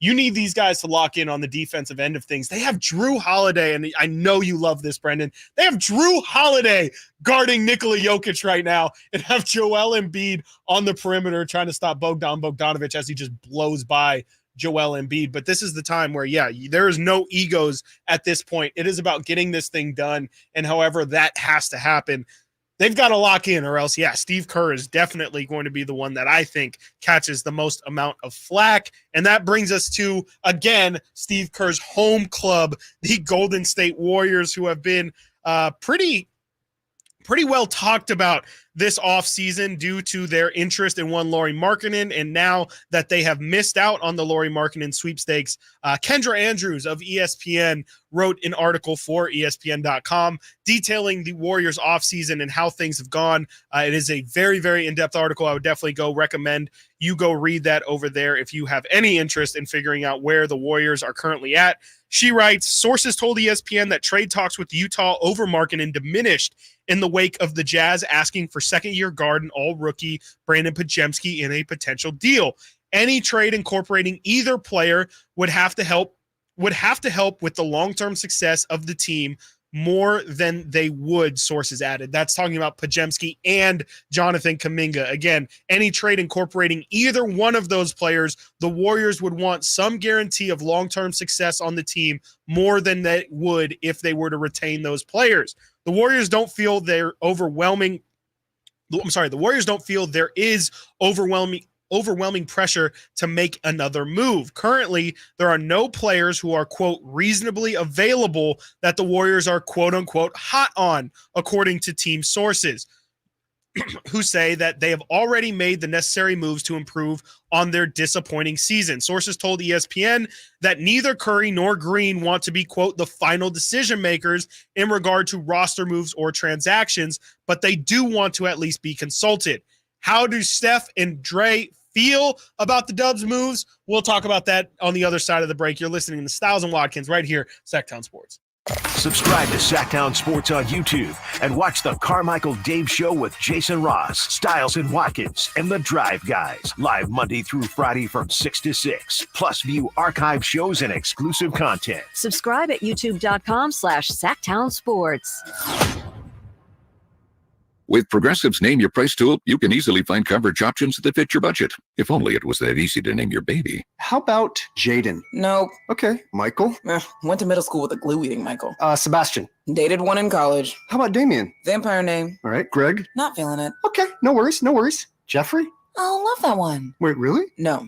Find coverage options that fit your budget with Progressive's Name Your Price tool. Get a quote at Progressive.com. Progressive Casualty Insurance Company and affiliates. Price and coverage match limited by state law. Not available in all states. Timmy, everybody. Great job. Next up for our 5th grade class recital, we have Samantha. 10 times better performance can make a big difference. Castrol Edge Motor Oil gives your engine 10 times better high-stress performance. Castrol Edge, better oil for maximum performance. Now through December 28th, Castrol Edge and Edge High Mileage Motor Oil are on rollback at Walmart. Claim based on sequence 9 test under high-load conditions versus API SP test limits. Hey, it's me, your liver. You know, the organ that helps you recover every weekend after pizza, donuts, and all those drinks. When you have a headache, you take an aspirin. You have a stomach ache, you pop an antacid. But where's the love for your best buddy, the liver? The least that you could do to help me stay healthy is take Active Liver from New Nordic. Active Liver tablets contain high-quality, all-natural ingredients like milk thistle, globe artichoke, and turmeric extracts, which are proven to keep me healthy and you feeling your best. Active Liver provides an easy daily detox and helps protect me all year long. So let me make you an offer you can't refuse. You take care of me with Active Liver, and I keep taking care of you. Capiche? See for yourself why Active Liver is Scandinavia's #1 liver health supplement. You can find Active Liver at CVS and online at Amazon, Target.com, or directly from NewNordicUSA.com. Again, find it in stores at CVS or online at Amazon, Target.com, or NewNordicUSA.com. You never know what you might hear when listening to a Sacramento Kings game. Out of Keegan, going for another triple. Man, is he feeling it. Can he do it? Yes, there's number 11, Keegan Murray. Keegan steps back. He just knocked down his 12th three-pointer, a Kings franchise record. He's got 45 points. Never miss a moment of Sacramento Kings basketball with Sacktown Sports and the Sacktown Sports app. The Gold Rush Classic, where the stars and guitars shine. The Gold Rush Classic is a celebrity pro-am golf tournament, a $1 million hole-in-one contest, a celebrity challenge, a draft party, a farm-to-fork dinner, and a concert under the stars. The Gold Rush Classic raises money for Make-A-Wish, Jordan's Guardian Angels, local youth sports, and other worthwhile children's charities. The Gold Rush Classic takes place August 22nd and 23rd in Rancho Murrieta. Do you want to golf with basketball royalty like Reggie Theus, Olden Polynice, or Greg Ostertag? Or is golfing with an NFL Hall of Famer like Tim Brown more your style? Play golf with celebrities like Jesse Orozco, Greg Floyd, Michael Merriweather, or our own Greg Vaughn. Sponsorships are available at goldrushclassic.org. The Gold Rush Classic is sponsored by Adrian Blanco Jeweler in Folsom, your family jeweler. Style Magazine Reader's Choice Award winner and voted Best Local Business. This is the famous footwear that makes us actually want to go back to school, with the newest styles from all your favorite brands like Nike, Adidas, Crocs, Converse, New Balance, Birkenstock, and more. You'll find everything kids want, all at prices parents can appreciate, because you don't have to overspend to make it famous. Famous Footwear even has fit experts in store to make sure you get the right size every time. So for the perfect fit, make it famous. Plus, right now, buy one, get one half off when you shop your local Famous Footwear or famous.com. Some exclusions apply. This is your captain. We are going to be experiencing some slight turbulence. Please fasten your... Oh, hold on. Just got a video of my cat. Imagine the pilot of an airplane was as confident as you are texting and driving. Seems kind of crazy when you put it like that. Visit StopTextStopWrecks.org. A message brought to you by the National Highway Traffic Safety Administration, Project Yellow Light, and the Ad Council. Jason Mraz and the Super Band. Live. The mystical, magical, rhythmical, radical ride. Friday, August 9th, the venue at Thunder Valley. Jason Mraz and the Super Band with special guest Molly Miller Trio. For tickets, visit ThunderValleyResort.com. Jason Mraz and the Super Band in concert. Pick up the new album, Mystical, Magical, Rhythmical, Radical Ride. Sponsored by Xfinity Internet. Enjoy ultimate control of your home network. Personalize your Wi-Fi name and password. Assign user profiles. View and control connected devices and more with the Xfinity Internet app.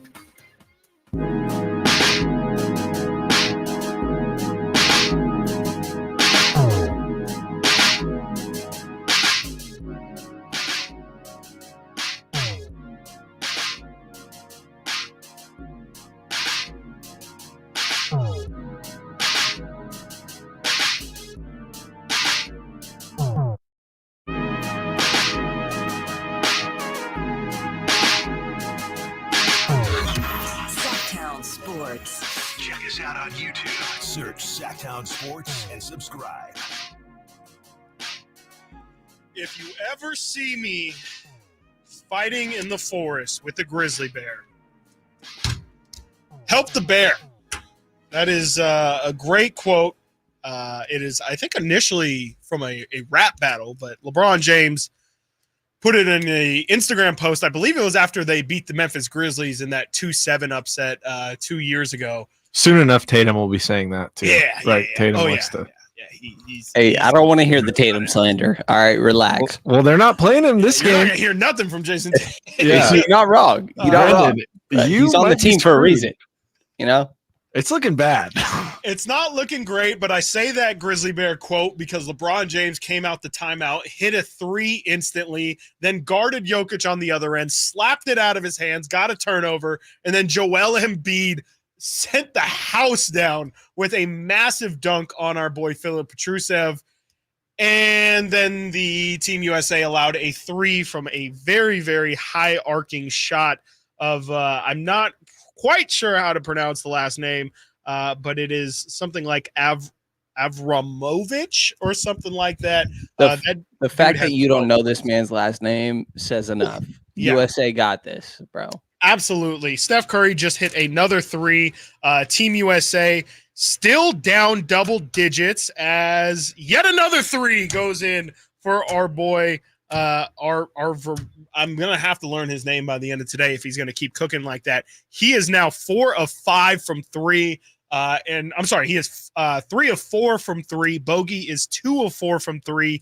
Serbia altogether 10 of 18 from 3. Team USA 9 of 19, with 6 of those 9 being from Steph Curry and 2 for 2 from 3 for LeBron James. As LeBron hits another jumper, he is really, him and Steph are pretty much the ones willing Team USA right now, hopefully to a comeback victory. And Drew Holiday has stuck on Nikola Jokic as well. So it seems as if Team USA is going full lean forward in the video game chair mode. They are going sweat city right now as they are pulling out all the stops to try and slow down Serbia. Of course, we will continue to give you updates as this game goes on. Moving on to the Golden State Warriors, as we were talking about, the Warriors are okay, apparently, from a front office perspective on not making another move. They are okay with the 15 that they currently have signed to their roster. But the important question is, how do Draymond and Steph feel? This is from, again, an article written from Kendra Andrews of ESPN.com. She says, Steph has said, look, I don't want to be making those decisions. It puts me in a different spot than all of my other teammates. I don't want it, a source told ESPN. However, both stars say they are excited about the moves Golden State has made so far this summer. Sources added Curry and Green are exhibiting trust that what has happened this offseason can help this team as long as the team remains competitive. And I think that's the key to this all, is as long as they remain competitive, as Team USA heads to halftime down 43-54 to Serbia. So again, we will keep you up to date on that one. But Brendan, first and foremost, how do you feel about the fact that Steph Curry specifically, and Draymond allegedly said it, but I don't believe it as much when it comes to Draymond, that Steph is essentially saying, yes, I want to be consulted, but I don't want to be the one making moves, especially with this being the last couple of years of his career. LeBron James has obviously been the CEO of his career really over the past 10 years. Is it a bit surprising to you that Steph isn't wanting to take a little bit more of an ownership role over his roster? No, I mean, I think it's very on brand for Steph. That is also true. That's very true. He's always seemed like a guy where it's, tell me what I got and I'll figure it out. And I think, to be honest, I respect that a lot. I think that there's a level of credit, at least in my eyes, and I'm not trying to tell everybody to be the same way or anything, but like the fact that you have that mindset in my mind says a lot. So, for Steph, it sounds, like I said, very on brand. It sounds like Steph Curry to me. And I don't blame you for questioning a little bit more so Draymond's perspective in this whole thing, which I will also add. I'm a big Draymond guy. I think that he deserves a lot of credit for changing the NBA and the stylistic way the league has changed. The fact that he's able to play the 5 and he's the same size as freaking Jeff Teague out there is, says a lot. And Draymond deserves some credit in that aspect. But I think the fact that these dudes don't want to be involved absolutely is a credit to their character and says a lot about, I'm going to just figure it out no matter what I got. At the same time, maybe you should give your 2 cents because you're the real basketball players out here rather than the owners or general managers, president of basketball operations, whatever title they may have. Better than they do when it really comes down to it. And sometimes these dudes might think that James Wiseman is really the one, when I know for a fact they were real interested in Tyrese Halliburton. And let me tell you, Tyrese dishing dimes to Steph would have looked beautiful in that offense. So I think it's a double-edged sword in a way that, yes, you deserve credit for being,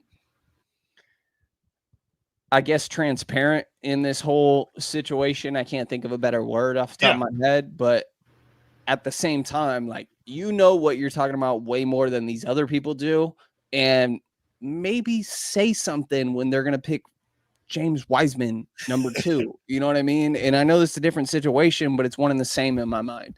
Yeah, no, for sure. I mean, that specifically definitely rings true 100%. And, I think it's, you don't need Tyrese Halliburton though, Brendan, when you have one Brandon Podziemski, who is who the Warriors have officially hitched their wagon to moving forward. Here's what Anthony Slater had to say about not necessarily the danger, but the potential risk of them going all in on Brandon Podziemski and what it really means to the Warriors.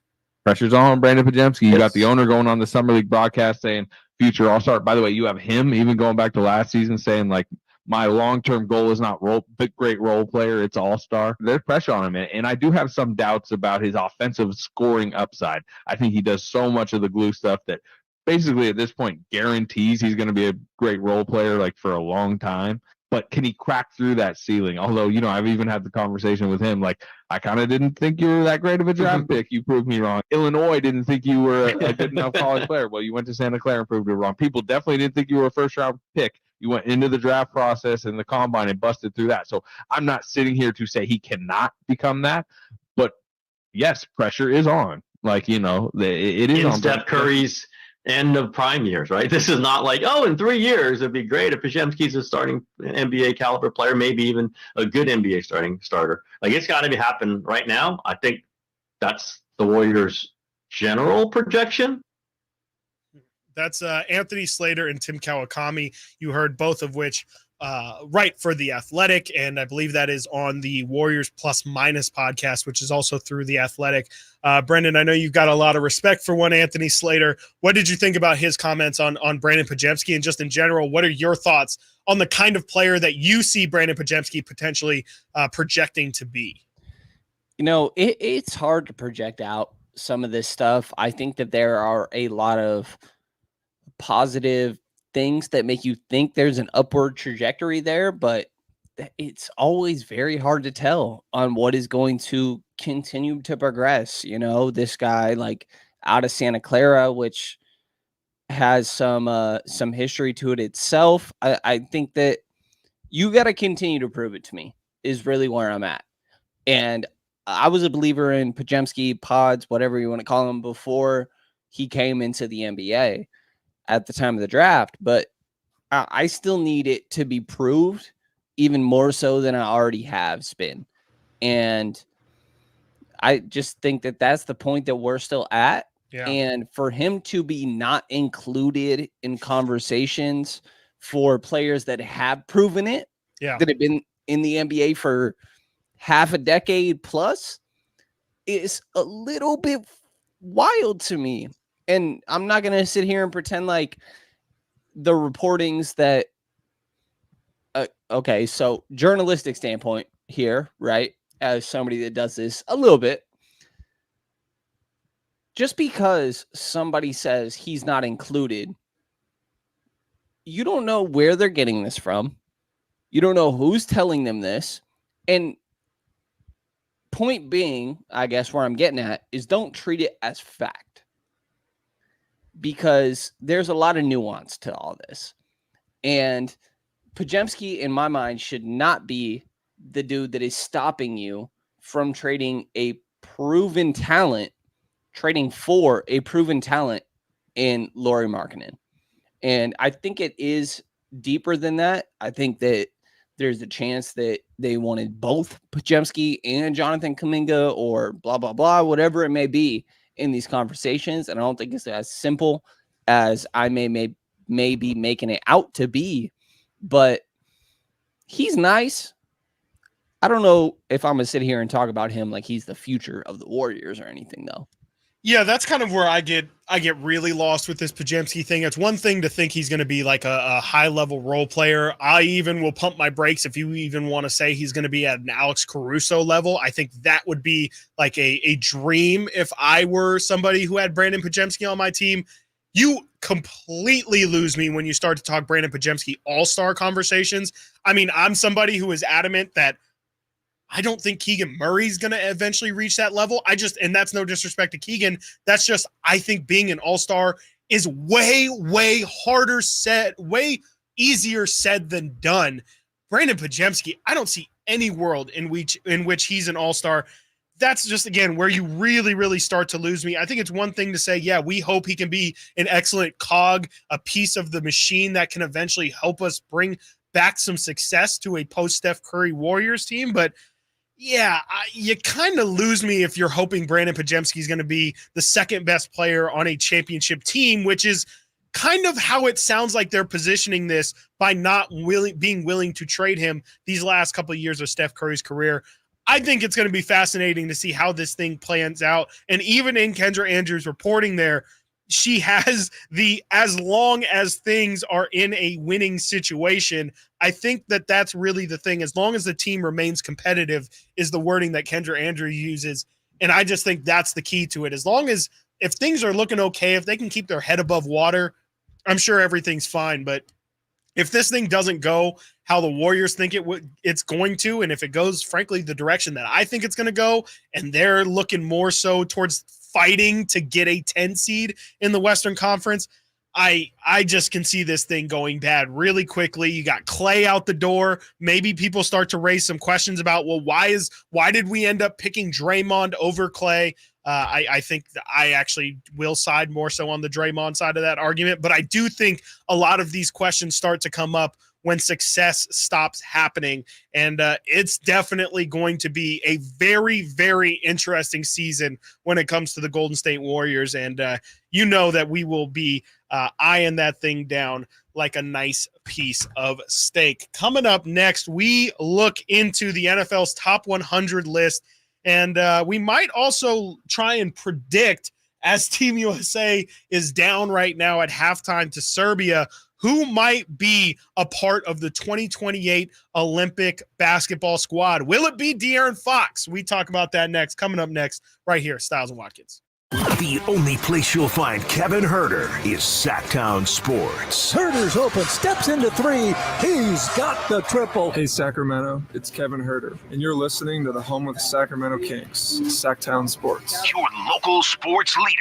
I didn't ask to be thrown in the streets with nowhere to go. I didn't think I'd survive.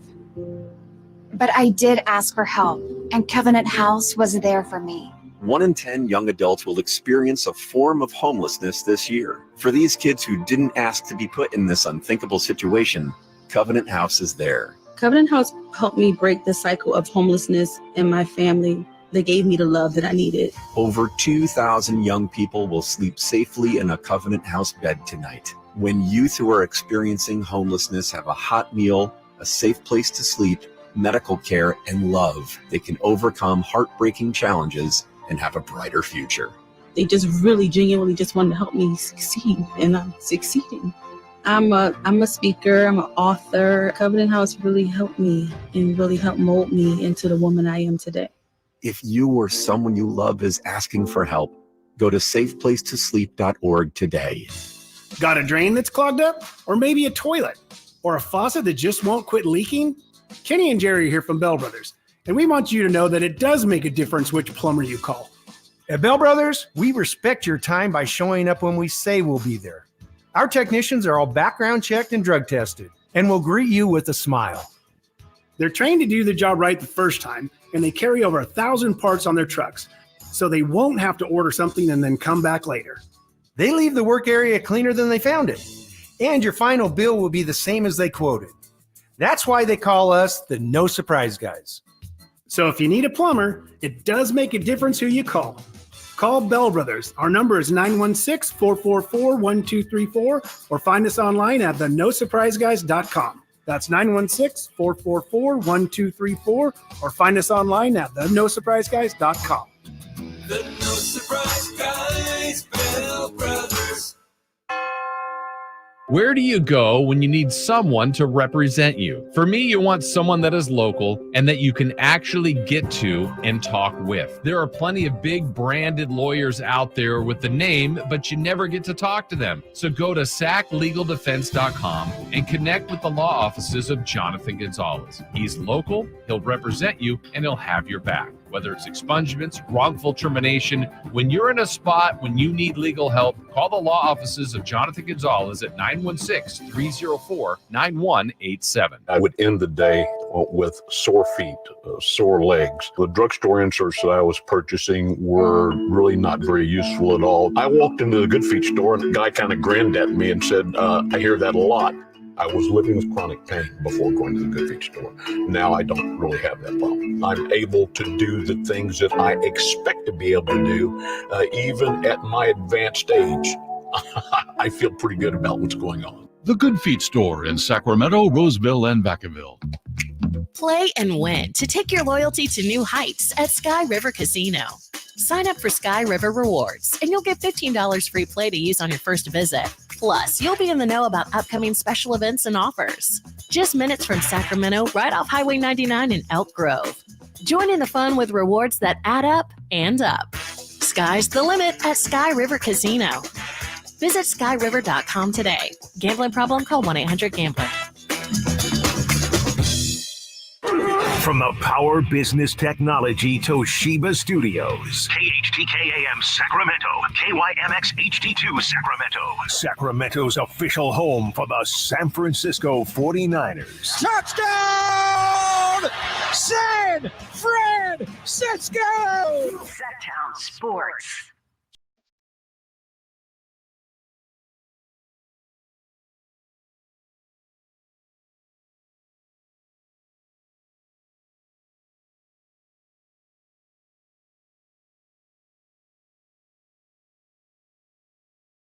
Sacktown Sports. Call or text 916-339-1140. Again, the only Olympic spoilers I want to give today are on the basketball front. You had Germany and France play a little bit earlier. You had it looked like it was going to be Germany's game early, but France came back and won that one. They will play in the gold medal match versus either Team USA or Team Serbia. And also, Brendan, as you mentioned, that Serbia has a J in it. It's also, I think, SRBJA, which is just, again, someone's going to have to help me with the spelling out on that one. But I will not reveal what the results of the 200-meter final, which was just ran I don't know, about a half hour to an hour ago. I'm not going to reveal the results, but I will reveal some news that has came out post 200-meter final, and that is that Noah Lyles reveals he had COVID during the race. He found out 2 days ago that he had COVID and said, quote, "I woke up early about 5 a.m. on Tuesday morning, and I was just feeling really horrible. I knew it was more than just being sore from the 100, Lyles told NBC. Woke up the doctors and tested, and unfortunately it came back that I was positive for COVID. My first thought was not to panic, thinking I've been in worse situations. I've run in worse conditions, I felt. We just took it day by day, trying to hydrate and try to hydrate as much, quarantined off, and I definitely say that it's taken its toll for sure, but I've never been more proud of myself for being able to come out here and get it done." Not going to reveal what exactly he did get done, but that is a very interesting wrinkle as we are, 4 years removed from the COVID Olympics in 2020. Can't remember all that time back if they actually ended up doing it in 2021. I think. Yeah, I was going to say.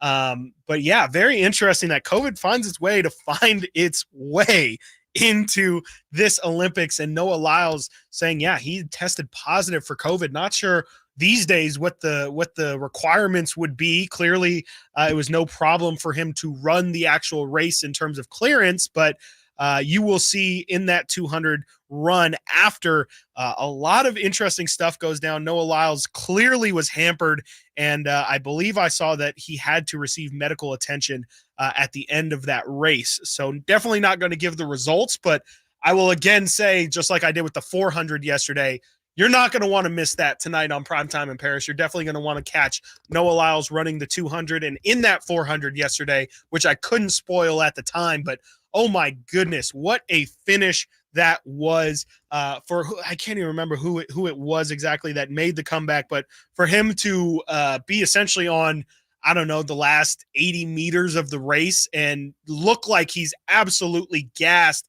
and then to just pull it out of nowhere and hit that extra gear was really awesome to see. And, that's why you love the Olympics, is for seeing crazy moments like that. And, it's one of those things where adrenaline probably takes you a certain way. And it's something that can only happen with the adrenaline that the Olympics bring. So thought that was a really cool moment. And then the Noah Lyles story is definitely a scary one, and definitely something to monitor moving forward. Let's try and predict the 2028 the Olympic basketball team. I thought this was I think Nate put this in the rundown. I thought it was an interesting exercise. We definitely don't have to go down the list, Brendan, but when it comes to more so the players that are playing right now, I would think Anthony Edwards for sure. I would imagine Tyrese, even though he's not playing on this team, I would imagine the whole reason he's here is to kind of have that experience and understand when he does play next time what it all entails. You'd imagine Jason Tatum's probably going to get more run next time than he would now. Is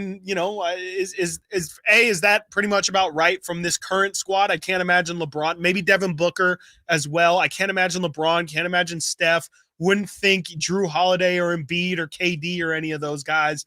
But just in general, I mean, I know as we were talking with Hunter, I kind of brought up all the best players are now overseas, and that's just continuing to trend in that direction, obviously with Wemby as well. Do you like the outlook of that 2028 team as it's currently constructed, or with the guys that are currently playing? Does it make you feel good about the standing of the future of Team USA basketball? Yeah, I'll say I got the little hiccups going on for what it's worth. So if you hear any of that, forgive me, I guess I'll say. But as long as you don't hiccup like a little girl, which I don't. Well, we will heard see. You do it before. That is I don't think you that's do. Out of my control. Yeah. So if it sounds a type of way, you let me know. Get it out now before you hop on the flight. Listen, it's not a choice. All right. Yeah. So we'll figure it out, and make fun of me if I deserve it. I got no issue with that. I would actually have more issue if you did not. I expect you to very much. I think that they will be okay. I think that a lot of these guys, obviously, like you kind of laid out, are making their last run, but it's always going to be that USA has the best roster. When you really look at the talent of players that they're rolling out, that's going to be the case every Olympics. And even if you look at the team where they got bronze, and I believe it was Argentina, Ginobili ended up getting the gold. Like, they're the most talented team out there. They're just not the most connective team. They're not communicative between themselves. They're not cohesive, I guess you would say. And I think for sure that could be the case in 2028. But at the same time, you're talented enough that you should figure it out. And I do hold the little issue with, like, why not? Tyrese is not playing. I love Tyrese, and I think that Tyrese has every right to be on this team. I think that you should also have one spot, just like you have in years prior, dedicated to what college player are we inviting on here? Yeah. Would have been great to have Cooper Flag on this roster. Absolutely. That's exactly the one that I think of because he's the next generation. You already know he's going to be on this team. So why not get him this experience, this exposure, and allow him to be around these guys the same way that AD was. Yep. In years prior, right Just after he's getting I don't know what I can and can't say, but whatever is crazy happening in the Kentucky locker room. Yeah, that was wild. And this man's still out here on the NBA USA team as he should be, because he is ridiculously talented. And I really think that part of this conversation should be that have a college player on here, have Cooper Flagg on here, because he's the next generation of Team USA. Even if he don't really pan out like we're all thinking he would, he's going to be on that team. He's that level of talented.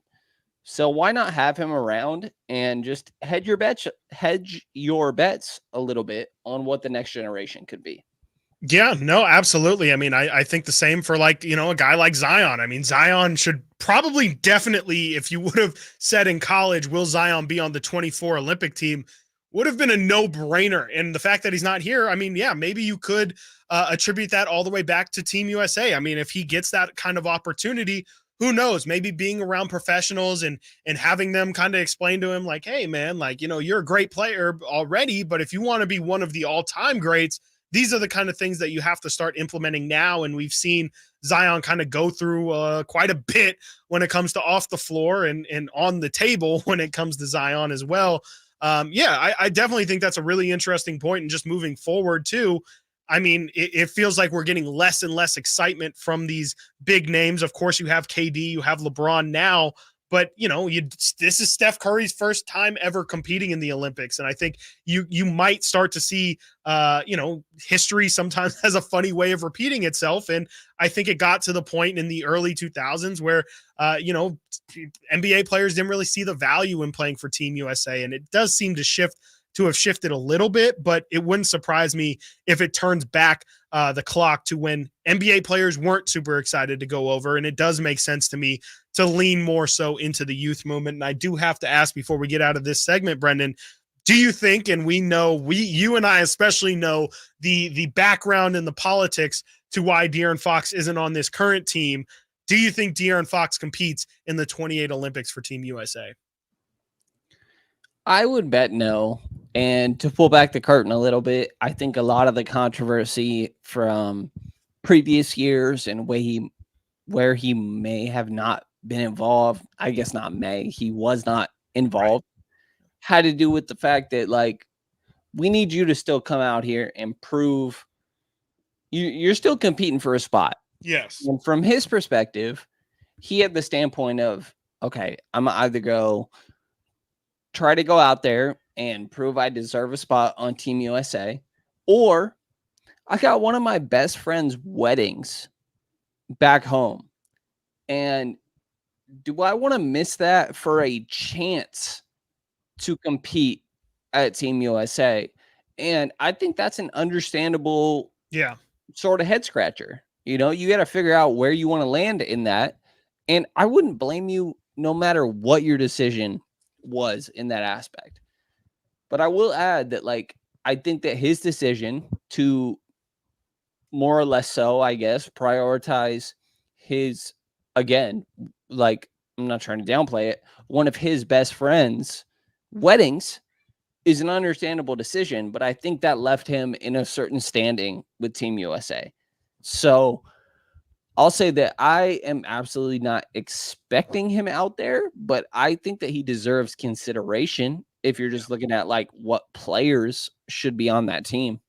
Yeah, absolutely. I mean, I think he's a better player right now than Tyrese Halliburton, but I think you hit the nail on the head right there. It's all politics, and I think it's the fact that, Tyrese was willing to kind of play the game, try out for the, World Cup team last year and things like that. And, that's just where De'Aaron wasn't really willing to play ball. And unless you are a Steph Curry or just somebody who's undeniably one of the best players in the Team USA pool, they are going to want you, like you said perfectly, to fight for your spot. And De'Aaron, I think rightfully so, is saying, well, I can see the future a little bit. And I bet if I were on this team, I would probably have a similar role to what Tyrese Halliburton has, because look, De'Aaron knows they're going to play Steph Curry over me.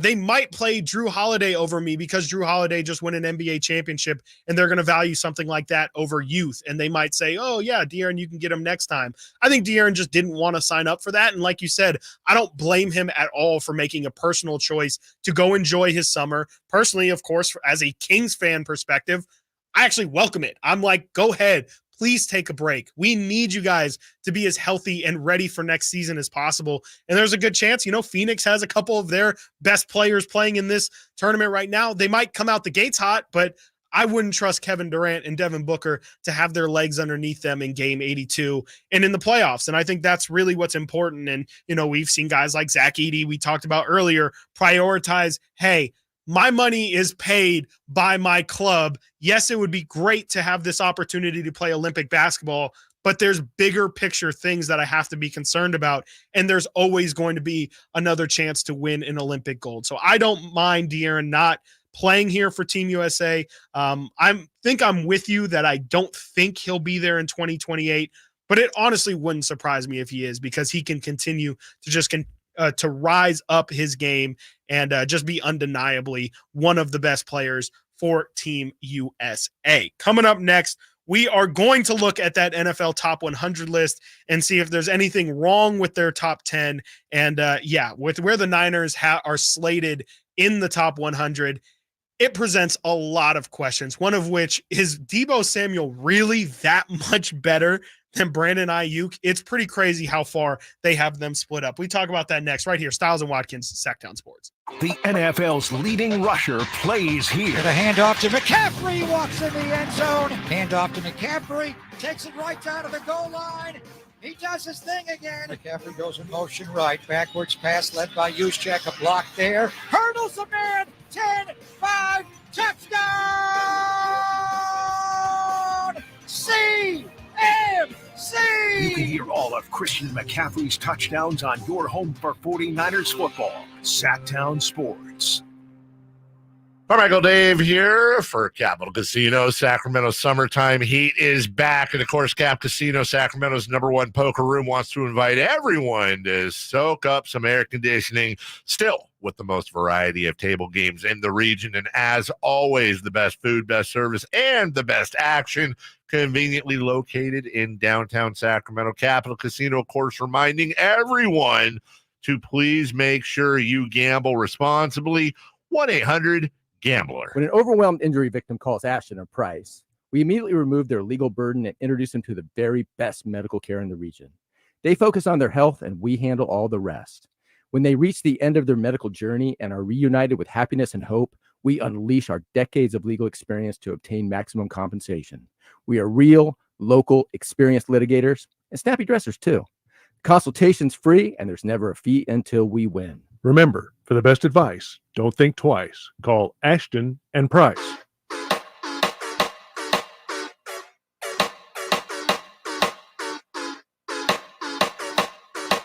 Live and local. Live and local.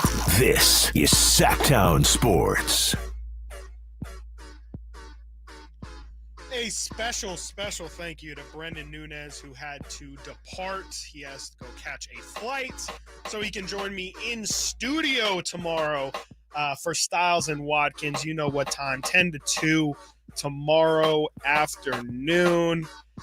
And, for those who have been listening all day, thank you so much. If you're wondering where Alan Stiles is, you can check him out in the morning tomorrow for the final time, filling in for Carmichael Dave and Jason Ross, I believe both of which will be back on Monday. Excited the final shot of Stiles Espresso.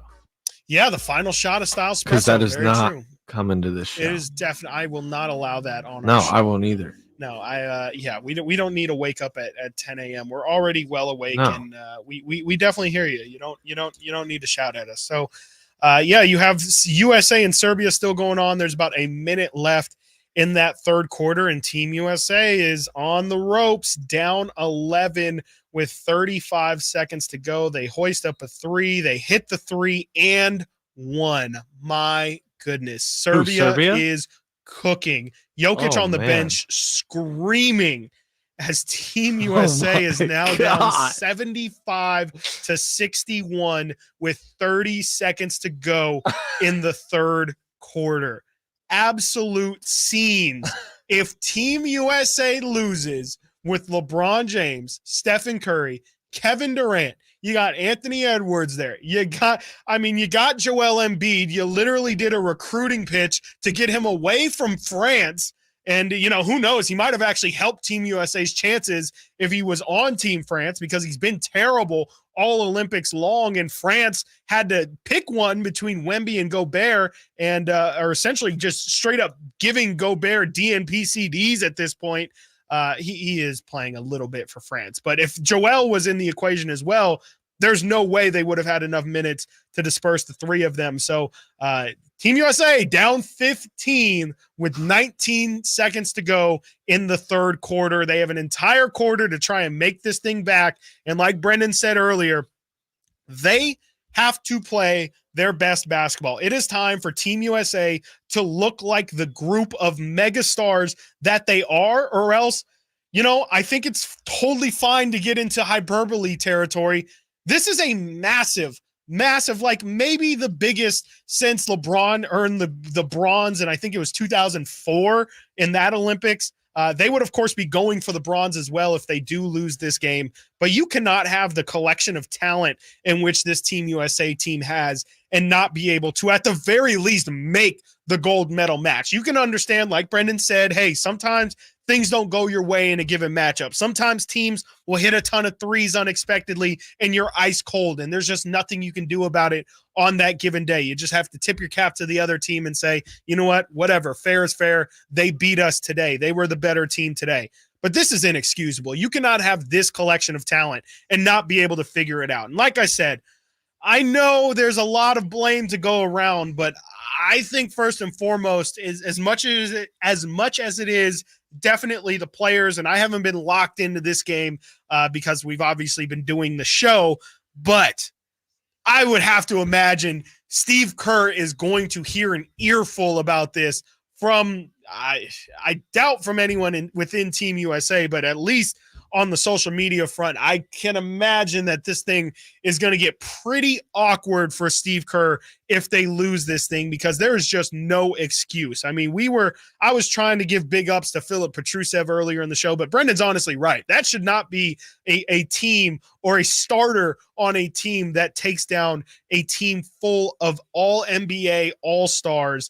And this thing could get really, really embarrassing for Team USA. And these guys do not want to come home and answer these questions because there's just no excuse. I mean, there is no way that these guys should be. And I'm not trying to be the ugly American and say, USA better than everybody else. This is just a bona fide fact here. We can all agree that this should just be a no contest. I don't care how close the world has caught up with US and their basketball players. They have Bogdan Bogdanovic and Nikola Jokic, and then are starting a bunch of European players.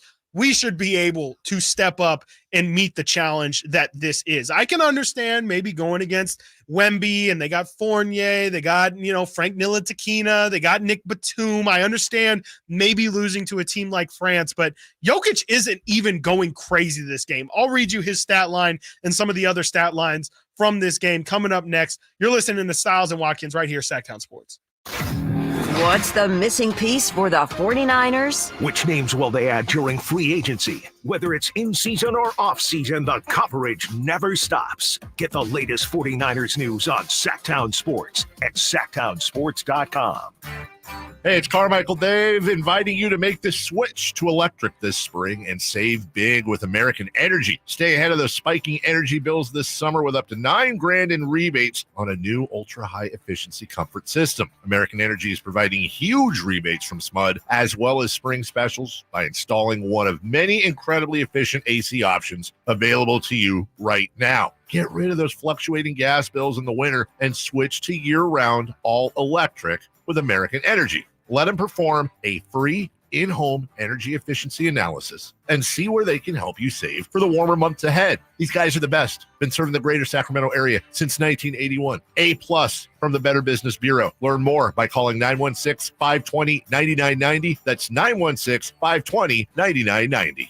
Call 916-520-9990 now. Sacramento, Dirks Bentley's coming to town. What was I thinking? I'm getting drunk all over. Saturday, September 28th at Hart Health Park at Cal Expo for Country in the Park 2. And he's bringing some friends. Farmally, I love you just the way Tyler Rich, Dasha, Kelsey Hart, and more. Saturday, September 28th at Hart Health Park at Cal Expo. Get your tickets today before they're sold out at CITPFest.com. Brought to you by RVs of Sacramento and Public Chrysler Dodge Jeep and Ram Center. Meda Chevy saves you $12,000 off MSRP on every new Half-Ton Silverado LT Turbo Max. In stock after rebates. Always 5 to choose from. Labor Day savings on now at MedaChevy.com. Together, let's drive. See dealer for details. Ends 9/3/24. Jason Mraz and the Super Band live. The mystical, magical, rhythmical, radical ride. Friday, August 9th, the venue at Thunder Valley. Jason Mraz and the Super Band with special guest Molly Miller Trio. For tickets, visit ThunderValleyResort.com. Jason Mraz and the Super Band in concert. Pick up the new album, Mystical, Magical, Rhythmical, Radical Ride. At aimyourdigital.com, we'll help you target the right audience, build your leads, and crush your quota. Take your business to the next level. Our digital marketing strategies help grow awareness of your product or service, all while building trust in your business. Our approach involves leveraging multiple tools and strategies to deliver exceptional results that are customized to your unique business needs. Don't wait to run out of sales leads. Keep your business growing. Get started with aimyourdigital.com today. Golf to Go is brought to you by the Hagen Oaks Golf Super Shop. Here's Frank LaRosa.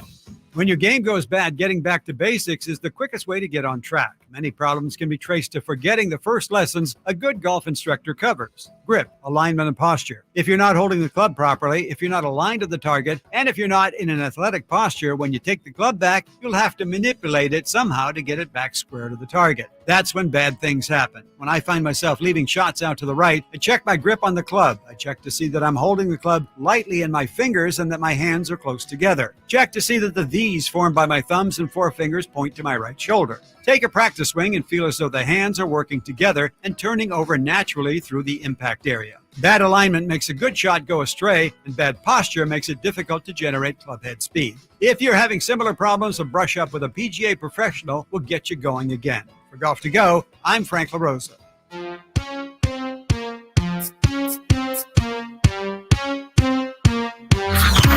Sacktown Sports. Check us out on YouTube. Search Sacktown Sports and subscribe. After being down 13 going into the fourth, Team USA cuts it to 9. They then miss back-to-back threes, one a step back from Steph, one a pull-up from LeBron. And then you have KD just hitting a 3, getting the and one. Jokic shoves AD into KD's legs. 8-point game with KD, Kevin Durant heading to the line. Team USA down 7 with 7 minutes, 19 seconds to go. Can I ask this is an absolute classic. What are you watching on? I'm watching on Peacock right now. Okay, because you're about 30 seconds ahead of me. Yeah.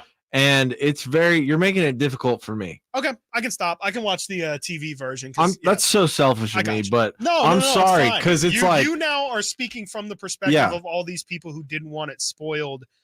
Just in 30 general. seconds about I think if you're feeling that way, then that's probably how people feel in general when we're spoiling these things. So I will watch it on TV with you. I will watch it on cable, where it's probably I think you said it's about 15 seconds. Yeah, or so USA. behind. That's what it's on, but Yes, USA it is getting out of control. It's a good game.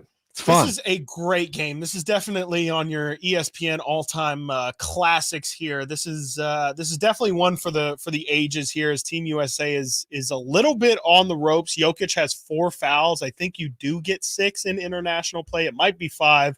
Drapes is in here saying it's 5. It's 5. Okay. Yeah. Wow. That definitely adds a layer to this as well. I will say, like I said, we're going to read the box score here coming out at the break. this is not a Nikola Jokic masterclass. Absolutely 10 assists for him. That's normal. We know he's definitely capable of putting up those kind of numbers. It definitely speaks to the fact that Team USA is doubling him pretty heavily, and he, as he always does, finds the open teammate. And like I said earlier, they were shooting the lights out earlier in this game. They've fallen back down to earth a little bit. 15 of 33 from three, 45% from the from downtown. Team USA is 15 of 30 from three. That has definitely helped them out to stay afloat in this game. But yeah, this is absolutely getting to crunch time. 5 points right now. KD hits the free throw, and they're going to have to get their stuff together, man, because, yeah, this could be an epic collapse here. At least they'll still, get a medal, which is definitely, at the very least what you could do, especially when you have the advantages that they have. But this should absolutely be a gold medal team, and there's no other excuse for it. Moving on, and as this goes on, I might put on my Drapes hat and might go play-by-play for a second here. If things get really, really squirrely down the stretch. It does seem like we have about a half hour left in the show, about 7 minutes left in this game. This might be all the way down to the wire when it comes to the end of this show, but we will keep you updated as Team USA is a little bit on the ropes against Serbia, and we will see how this one plays out as Team USA has gone a little bit sweat mode. LeBron James is starting to look like he's playing with his little cousins out there and is just running down the floor, running through people like he's Isaiah Pacheco or something like that. So definitely good to see these guys who haven't really broken much of a sweat. You have KD picking up full court. You got Steph picking up at half court. You got LeBron and Embiid doubling Jokic and getting, that looked like a turnover to me, but come on. Yeah, so good stuff happening in this Team USA game. And I will keep you guys updated. I won't do the play-by-play for the entire thing, but we will keep you updated as this thing goes on. And talking about keeping updated, Nate and I did not get to discuss. We went through the top 100 list as it was coming out, but we never actually talked about the top 10 of the list. And there is quite a few 49ers listed. We'll go through that and see if that makes a lot of sense to us. And then we'll go through the other 49ers listed. And like I said, you have Deebo Samuel a little bit too high when it comes to the comparison to Brandon Aiyuk. There is quite a big gap between the two. Me and Nate will discuss if that is too big of a gap. At number 10, you have Max Crosby of the Las Vegas Raiders. I think I was a bit surprised to see that. I love to see Max Crosby getting that kind of praise and respect. He's definitely one of the best pass rushers in the NFL, but it feels like naturally when you're going to be on one of the, I won't say the Raiders are one of the more forgettable teams of the season, but, they're definitely not out here competing for championships. Good to see Max Crosby get that level of recognition. You have Travis Kelce at number 9. I think I'm okay with that. Again, we talked about earlier, not on this show today, but I think previously last week about how Travis Kelce did kind of take a step back last year. And it feels like, obviously with the Taylor Swift hype of the Super Bowl run, you definitely heard a lot about Travis Kelce towards the end of last season, but it was also the first year in which he kind of found himself going through some injuries in his career. It'll be interesting to see how he continues to move on. He falls at number 9 on the NFL top 100 list. And again, this is a list that's compiled by players. So these are all the players' opinions. At number 8, you have TJ Watt, who I actually do kind of think is underrated on this list. I think TJ Watt is absolutely in the running, especially with Aaron Donald now being retired. I think you might have TJ Watt on my list at number 1 as the best pass rushers in the NFL. You have a couple more listed above him. We'll get to them in a second. But at number 7, you have Trent Williams fall in there at age, what is he now, 38 years old? It's absolutely insane that Trent Williams still has that level of respect across the league, but it is well-deserved. And you see how, I talked about earlier, the Niners offensive line is just absolutely terrible to look at. And Trent Williams is really the only saving grace of it. If Trent Williams isn't there, I think a lot of people talk about the Niners having one of the worst offensive line units in the NFL. And that, again, I will continue to say, is their Achilles heel. Trent Williams falls at number 7.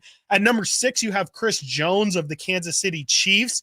He also went through a little bit of a contract dispute to start last season. He definitely proved his worth. He is absolutely, I would say, one of the most underrated defenders in the NFL. He falls at number 6. At number 5, you have Myles Garrett, who is the top pass rusher and top defensive player on this list. Myles Garrett is an absolute athletic freak. Talking about basketball, watching him play in the pro-ams is something to watch. A dude that is that muscular should not be able to move or jump the way that Myles Garrett does. And Myles Garrett is an absolute athletic freak. I really don't have a huge problem with him being at number 1 on this list. The Browns were maybe the best defense in the NFL, the entirety of the NFL last season. So definitely, I think it's fair to have Myles Garrett kind of be the representative of that. And, again, just him being an absolute athletic freak. I don't really have a major problem with him being the best defender on this list. But again, I would just want a shout for TJ Watt, who has just been absolutely phenomenal throughout his career. And then our top 4 are all offensive weapons. You have number 4, Patrick Mahomes, who is actually the second quarterback on this list. For sure, I guess Lamar Jackson wins MVP. I guess it's fair to put him above Patrick Mahomes, but let's be honest here. I don't think anybody thinks that Lamar Jackson is a better quarterback than Patrick Mahomes. I don't think anybody would rather have Lamar Jackson over Patrick Mahomes, but I understand that you do have to give him the credit and respect that he deserves for winning MVP last season. As I talk all this mess about Joel Embiid, he hits a fadeaway in the post to bring this thing within. He's taking over. Embiid's taking over right now. We'll see. There's still 4 minutes to go. Famous last words is hoping on one Joel Embiid, because he will let you down the second you start believing him. As he gets a block right there, I'm going to keep talking trash. I'm going to trash talk him until he stops playing poorly. Whatever works here, is we are all on side Team USA. That is a 2-point game with 4 minutes to go. Joel Embiid, like Nate said, has started to take over quite a bit here, and they need him, obviously, with Jokic down the stretch here. They're probably going to look to have Jokic hit some of these final buckets, because let's be honest, I mean, if you're going to keep hoping and praying that these no-name guys are going to hit these threes, at some point here it's going to cool down, and there's a chance that Team USA just takes the 3 right now as LeBron drives the rim and ties the game at 84, 3:40 to go, and King James has just tied it for Team USA. What a comeback this has been. They looked pretty lifeless all game, and now you see the energy and the required emotion of these guys. This is what it's all about, is Team USA. This is what we wanted to see, right? As Drapes is hitting Drapes is going crazy the silencer on him. You could maybe see it. He's throwing up baby powder in here and jumping on the table. I love it, man. I absolutely love it, because this is what we wanted to see. Like Brendan said, I mean, this is going to bring out the best of Team USA that we all wanted to see. They go to timeout as they are now tied at 84, and we finish up this top 100 list. Sorry for it being a little bit jumbled here, but you have potentially history happening if Team USA was going to drop this one. It's looking better and better for Team USA as the minutes go on. At number 3, you have Christian McCaffrey. No surprises there. I mean, if anything, I wouldn't have a problem with McCaffrey being number 1 on this list. He does not obviously make number 1, and I'm actually really intrigued to hear what Nate has to say about what that number 1 spot is. At number 2, you have Lamar Jackson. Like I said, he was the one quarterback who they picked over Patrick Mahomes. The MVP of last season, Lamar was. I don't ultimately have a huge problem with it. We talked about when we did our top 10 quarterback list. Lamar definitely has some questions that he needs to answer. He's done enough in the regular season to show, yes, there should be no questions about, is he a quarterback or is he somebody you can win football games with? Absolutely. It's just you do have to build your team a certain way, and the Ravens obviously have built that in a run-heavy style. I think everybody's waiting for a little bit more of that spread style with Lamar Jackson like you would run in college. See him throw a little bit more and see him be a little bit more dynamic in the passing game. I think that's what everyone wants to see from Lamar, and I think once he does that, and if you can compile that with some playoff success as well, I don't think anybody's going to have a problem with Lamar Jackson being this high on this list. But again, I don't know if he should be as high as Patrick Mahomes. And at number 1, you have one Tyreek Hill, listed by the players as the best individual in the entire NFL. I don't necessarily think I agree with this at all. Now, there's Joel Embiid throwing it off his leg, 86-84. I don't know if I believe that Tyreek Hill is actually the best player in the NFL. He's incredibly fast. He's a ridiculous route runner as well. I can maybe see if you say he's the number one weapon in the NFL, just in terms of having him in your offense and the things that it allows you to do and spread out the field. But I don't know if I would have him as the number one individual football player in the entirety of the NFL. Again, I have less of a problem with Lamar being number one. Definitely wouldn't have a problem with Christian McCaffrey, Offensive Player of the Year, being number one. And of course, Patrick Mahomes, wouldn't have any issue with that. But Tyreek Hill, I don't really know if that one makes a lot of sense to me as Joel Embiid loses a rebound. What did I say? And now open three, look for Serbia, off rim. USA gets lucky, down two with 2:30 to go. Team USA has, Steph Curry, open three. Oh, it touched every single part of the rim and falls. Wardell Stephen Curry gives Team USA their first lead since I can remember watching this game. That is 32 points for one Wardell Stephen Curry. If you are not watching on the YouTube stream, you are missing out on Kyle Draper and Nate just absolutely losing their minds as LeBron James puts the crown on him and hits a tough layup with 2 minutes to go. We will have the conclusion of this Team USA Serbia matchup coming up next on the other side of the break. You're listening to Stiles and Watkins right here, Sacktown Sports. Did you miss any part of our live local shows? Don't worry, you never have to miss them again. Check out sacktownsports.com and search our podcast page and play our shows when you want. The Carmichael Dave Show with Jason Ross, Stiles and Watkins, and The Drive Guys. Plus, other podcasts like Return of the Empire, Return of the Roar, the Stingers Up podcast, and Golf to Go with Frank LaRosa. They're all available right now on sacktownsports.com. Ooh, ma. What was that? That is business phone bliss with the Ooma Cloud Phone System. It handles all our voice, video, and messaging needs. You sound very calm. I am. Ooma has everything I need to run my business more efficiently, like virtual receptionist, call routing, and video conferencing. And it starts at just $19.95 per month per user, plus taxes and fees. Ooma. Nice. Find your business comm at ooma.com/radio. Whether you own a local business or a global one, you know that these days, generating growth is a challenge. By teaming with Bank of America, you'll not just stay ahead of the curve, you'll move it. With access to experts, award-winning insights, and business solutions so powerful, you'll make every move matter, locally and globally. Visit bankofamerica.com/banking for business to learn more. What would you like the power to do? Copyright 2024 Bank of America NA. If you've been on the American River, it's uphill, it's downhill. There's trails everywhere that you can walk, and it just makes you happy.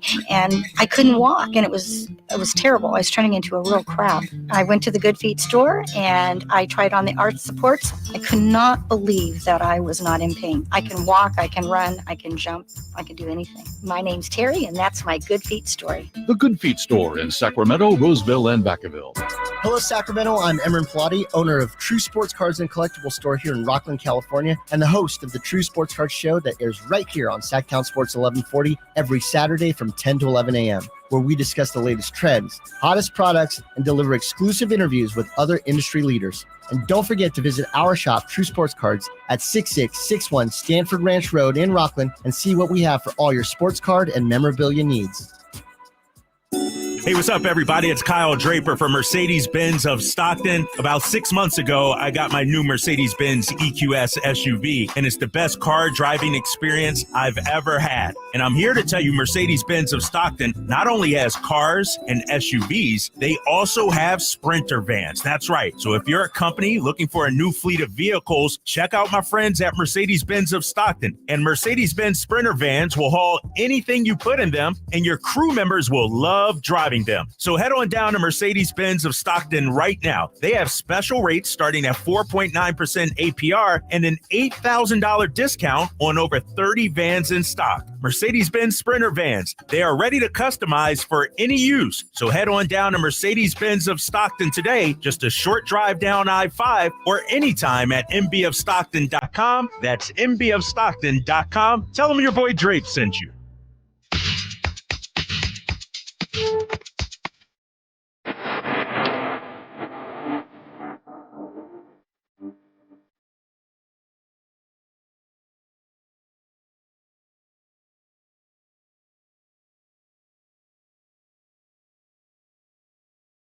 Town Sport.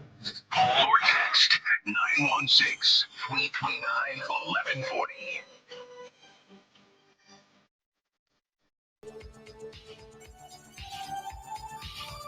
If you are in Paris, France right now, and you have I believe it's called a terrarium, where you will house like snakes and spiders. And again, if you are in Paris, France, and have a terrarium, please see if it's open or not, because the Durantula is loose.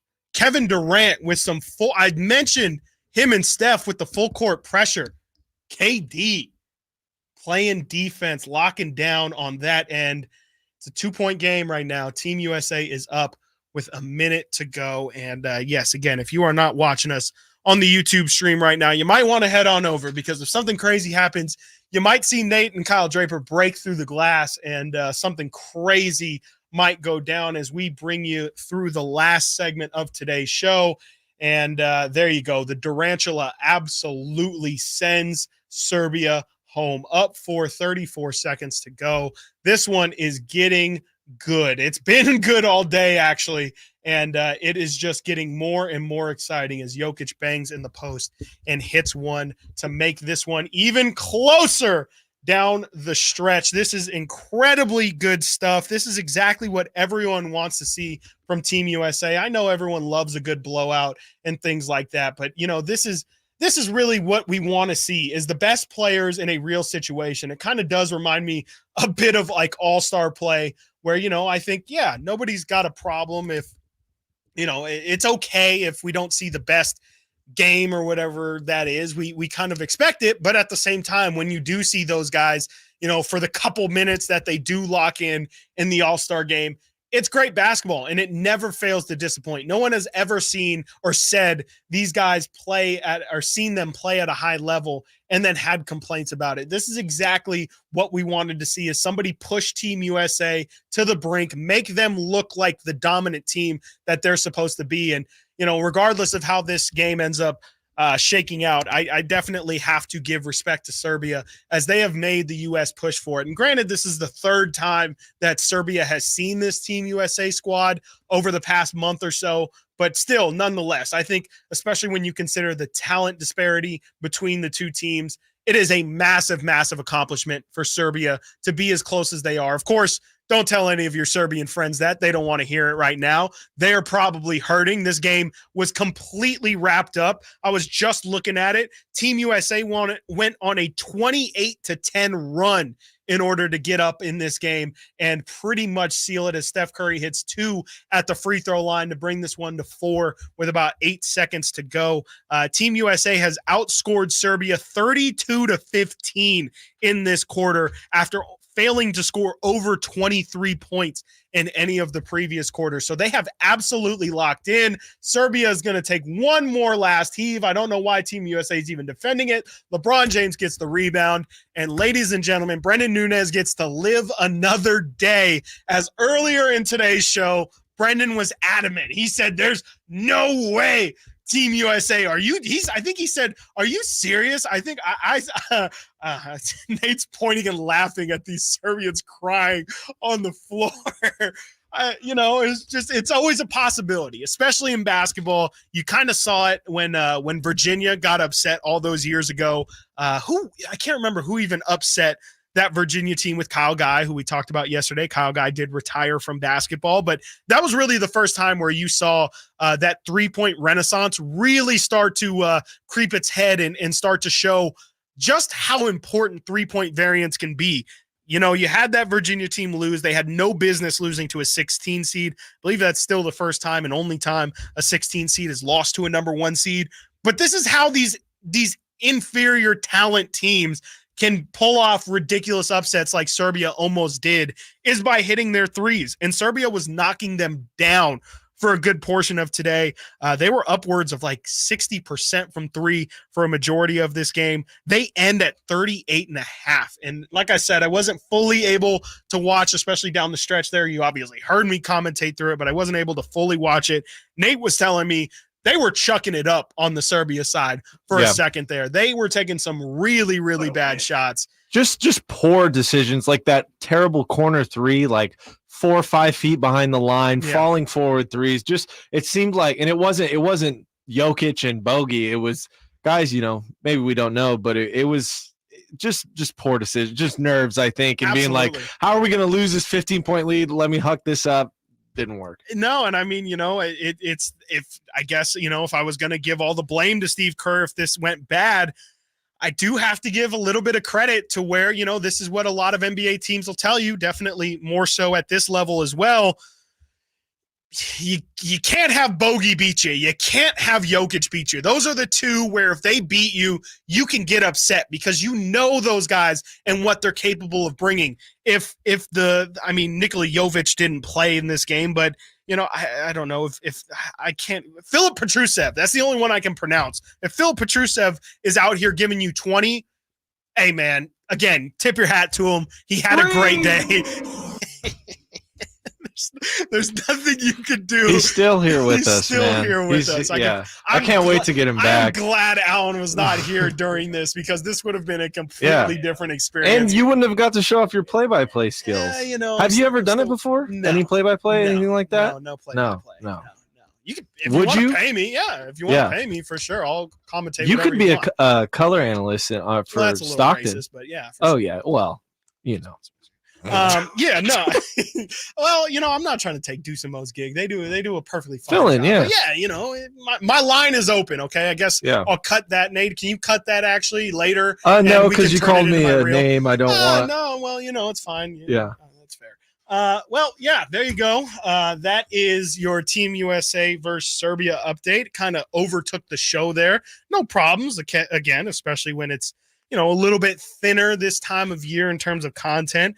But, best sporting thing we've had since the NBA playoffs. Period. Yeah, I mean, really, the finals weren't even that crazy. Nope. That was a good time. That was a good time. That was a really good time. Yeah, and I'm glad I got to bring that excitement to these airwaves. And if anybody didn't want spoilers, too bad. Sorry. Yeah. I didn't get that memo in time. France game was great this morning. France too. game was fantastic this morning. That had a lot of excitement for sure. Nate, I doubt you have any excitement for these preseason games today in the NFL. For those who care, for those psychos, Simone said this morning she was going to watch the Niners preseason game at a wedding. That's absolutely insane. Simone, come on. I will say Trey Lance's rookie year, it was my girlfriend's birthday and we're on the brew boat. And on SAC, and I was watching his drives because I'm like, dude, it's never seen him play. It was the first time, so I'm like, all right, I'm sorry. I think that was the first time the Niners saw him play. Yeah, I think that was the first time anybody really saw Trey Lance play. For what it's worth, again, the Niners play this Saturday in Tennessee against the Titans. We'll talk maybe a little bit about that game tomorrow. The Raiders as well, they play this weekend. Their first preseason game will be in Minnesota against my Vikings. Good luck to the Raiders there. It'll be interesting to see what the Raiders do in terms of their quarterback battle. Who will be the first quarterback out there? I believe on the Viking side, they've already announced that Sam Darnold, sacrificial. I called him Sacrificial Sam yesterday, but I feel like I should call him no, wait, I can't. Yeah, I did call him Sacrificial Sam the other day. I was a fan of that nickname, actually. So Sam Darnold will start for the Minnesota Vikings as they take on the Las Vegas Raiders on Saturday. And today you have the Panthers going against Drake May and the New England Patriots. This is the first time the Patriots have rolled out a squad without Bill Belichick in a long time. Of losers on your wall. Just a bunch of losers in these games. It is really what are you bad. gonna say, man? I don't know if we're going to see Bryce Young. I doubt it. I don't know what the benefit of that would be. I doubt we see Bryce Young today. That is in Foxborough. It'll be exciting to see Drake May. He hasn't lit up training camp. It seems like Joe Milton actually is. I might tune in just to see how good Joe Milton looks. I think if he ends up popping off, that could be a really fun guy to watch. And then the other preseason game you have, both of these are going down at 4:00 today. You have the Lions taking on the New York Football Giants. You get Malik Neighbors, Hard Knocks as well. That's a great point. I know that they've had some joint practices these past couple days. Yeah. And Speaking things of, gotten pretty physical, huh? Did you see? So yesterday we had the Aiyuk's manager agent in the background on NFL Network, right? By the way, I also learned that's John Lynch's agent as well. Ooh, yeah. Okay, that's weird. Apparently, they're really good friends. Maybe it could be a different deal. All right, what? Regardless, Anyways, we don't have a ton of time. No. Yesterday, or was it this morning? Regardless.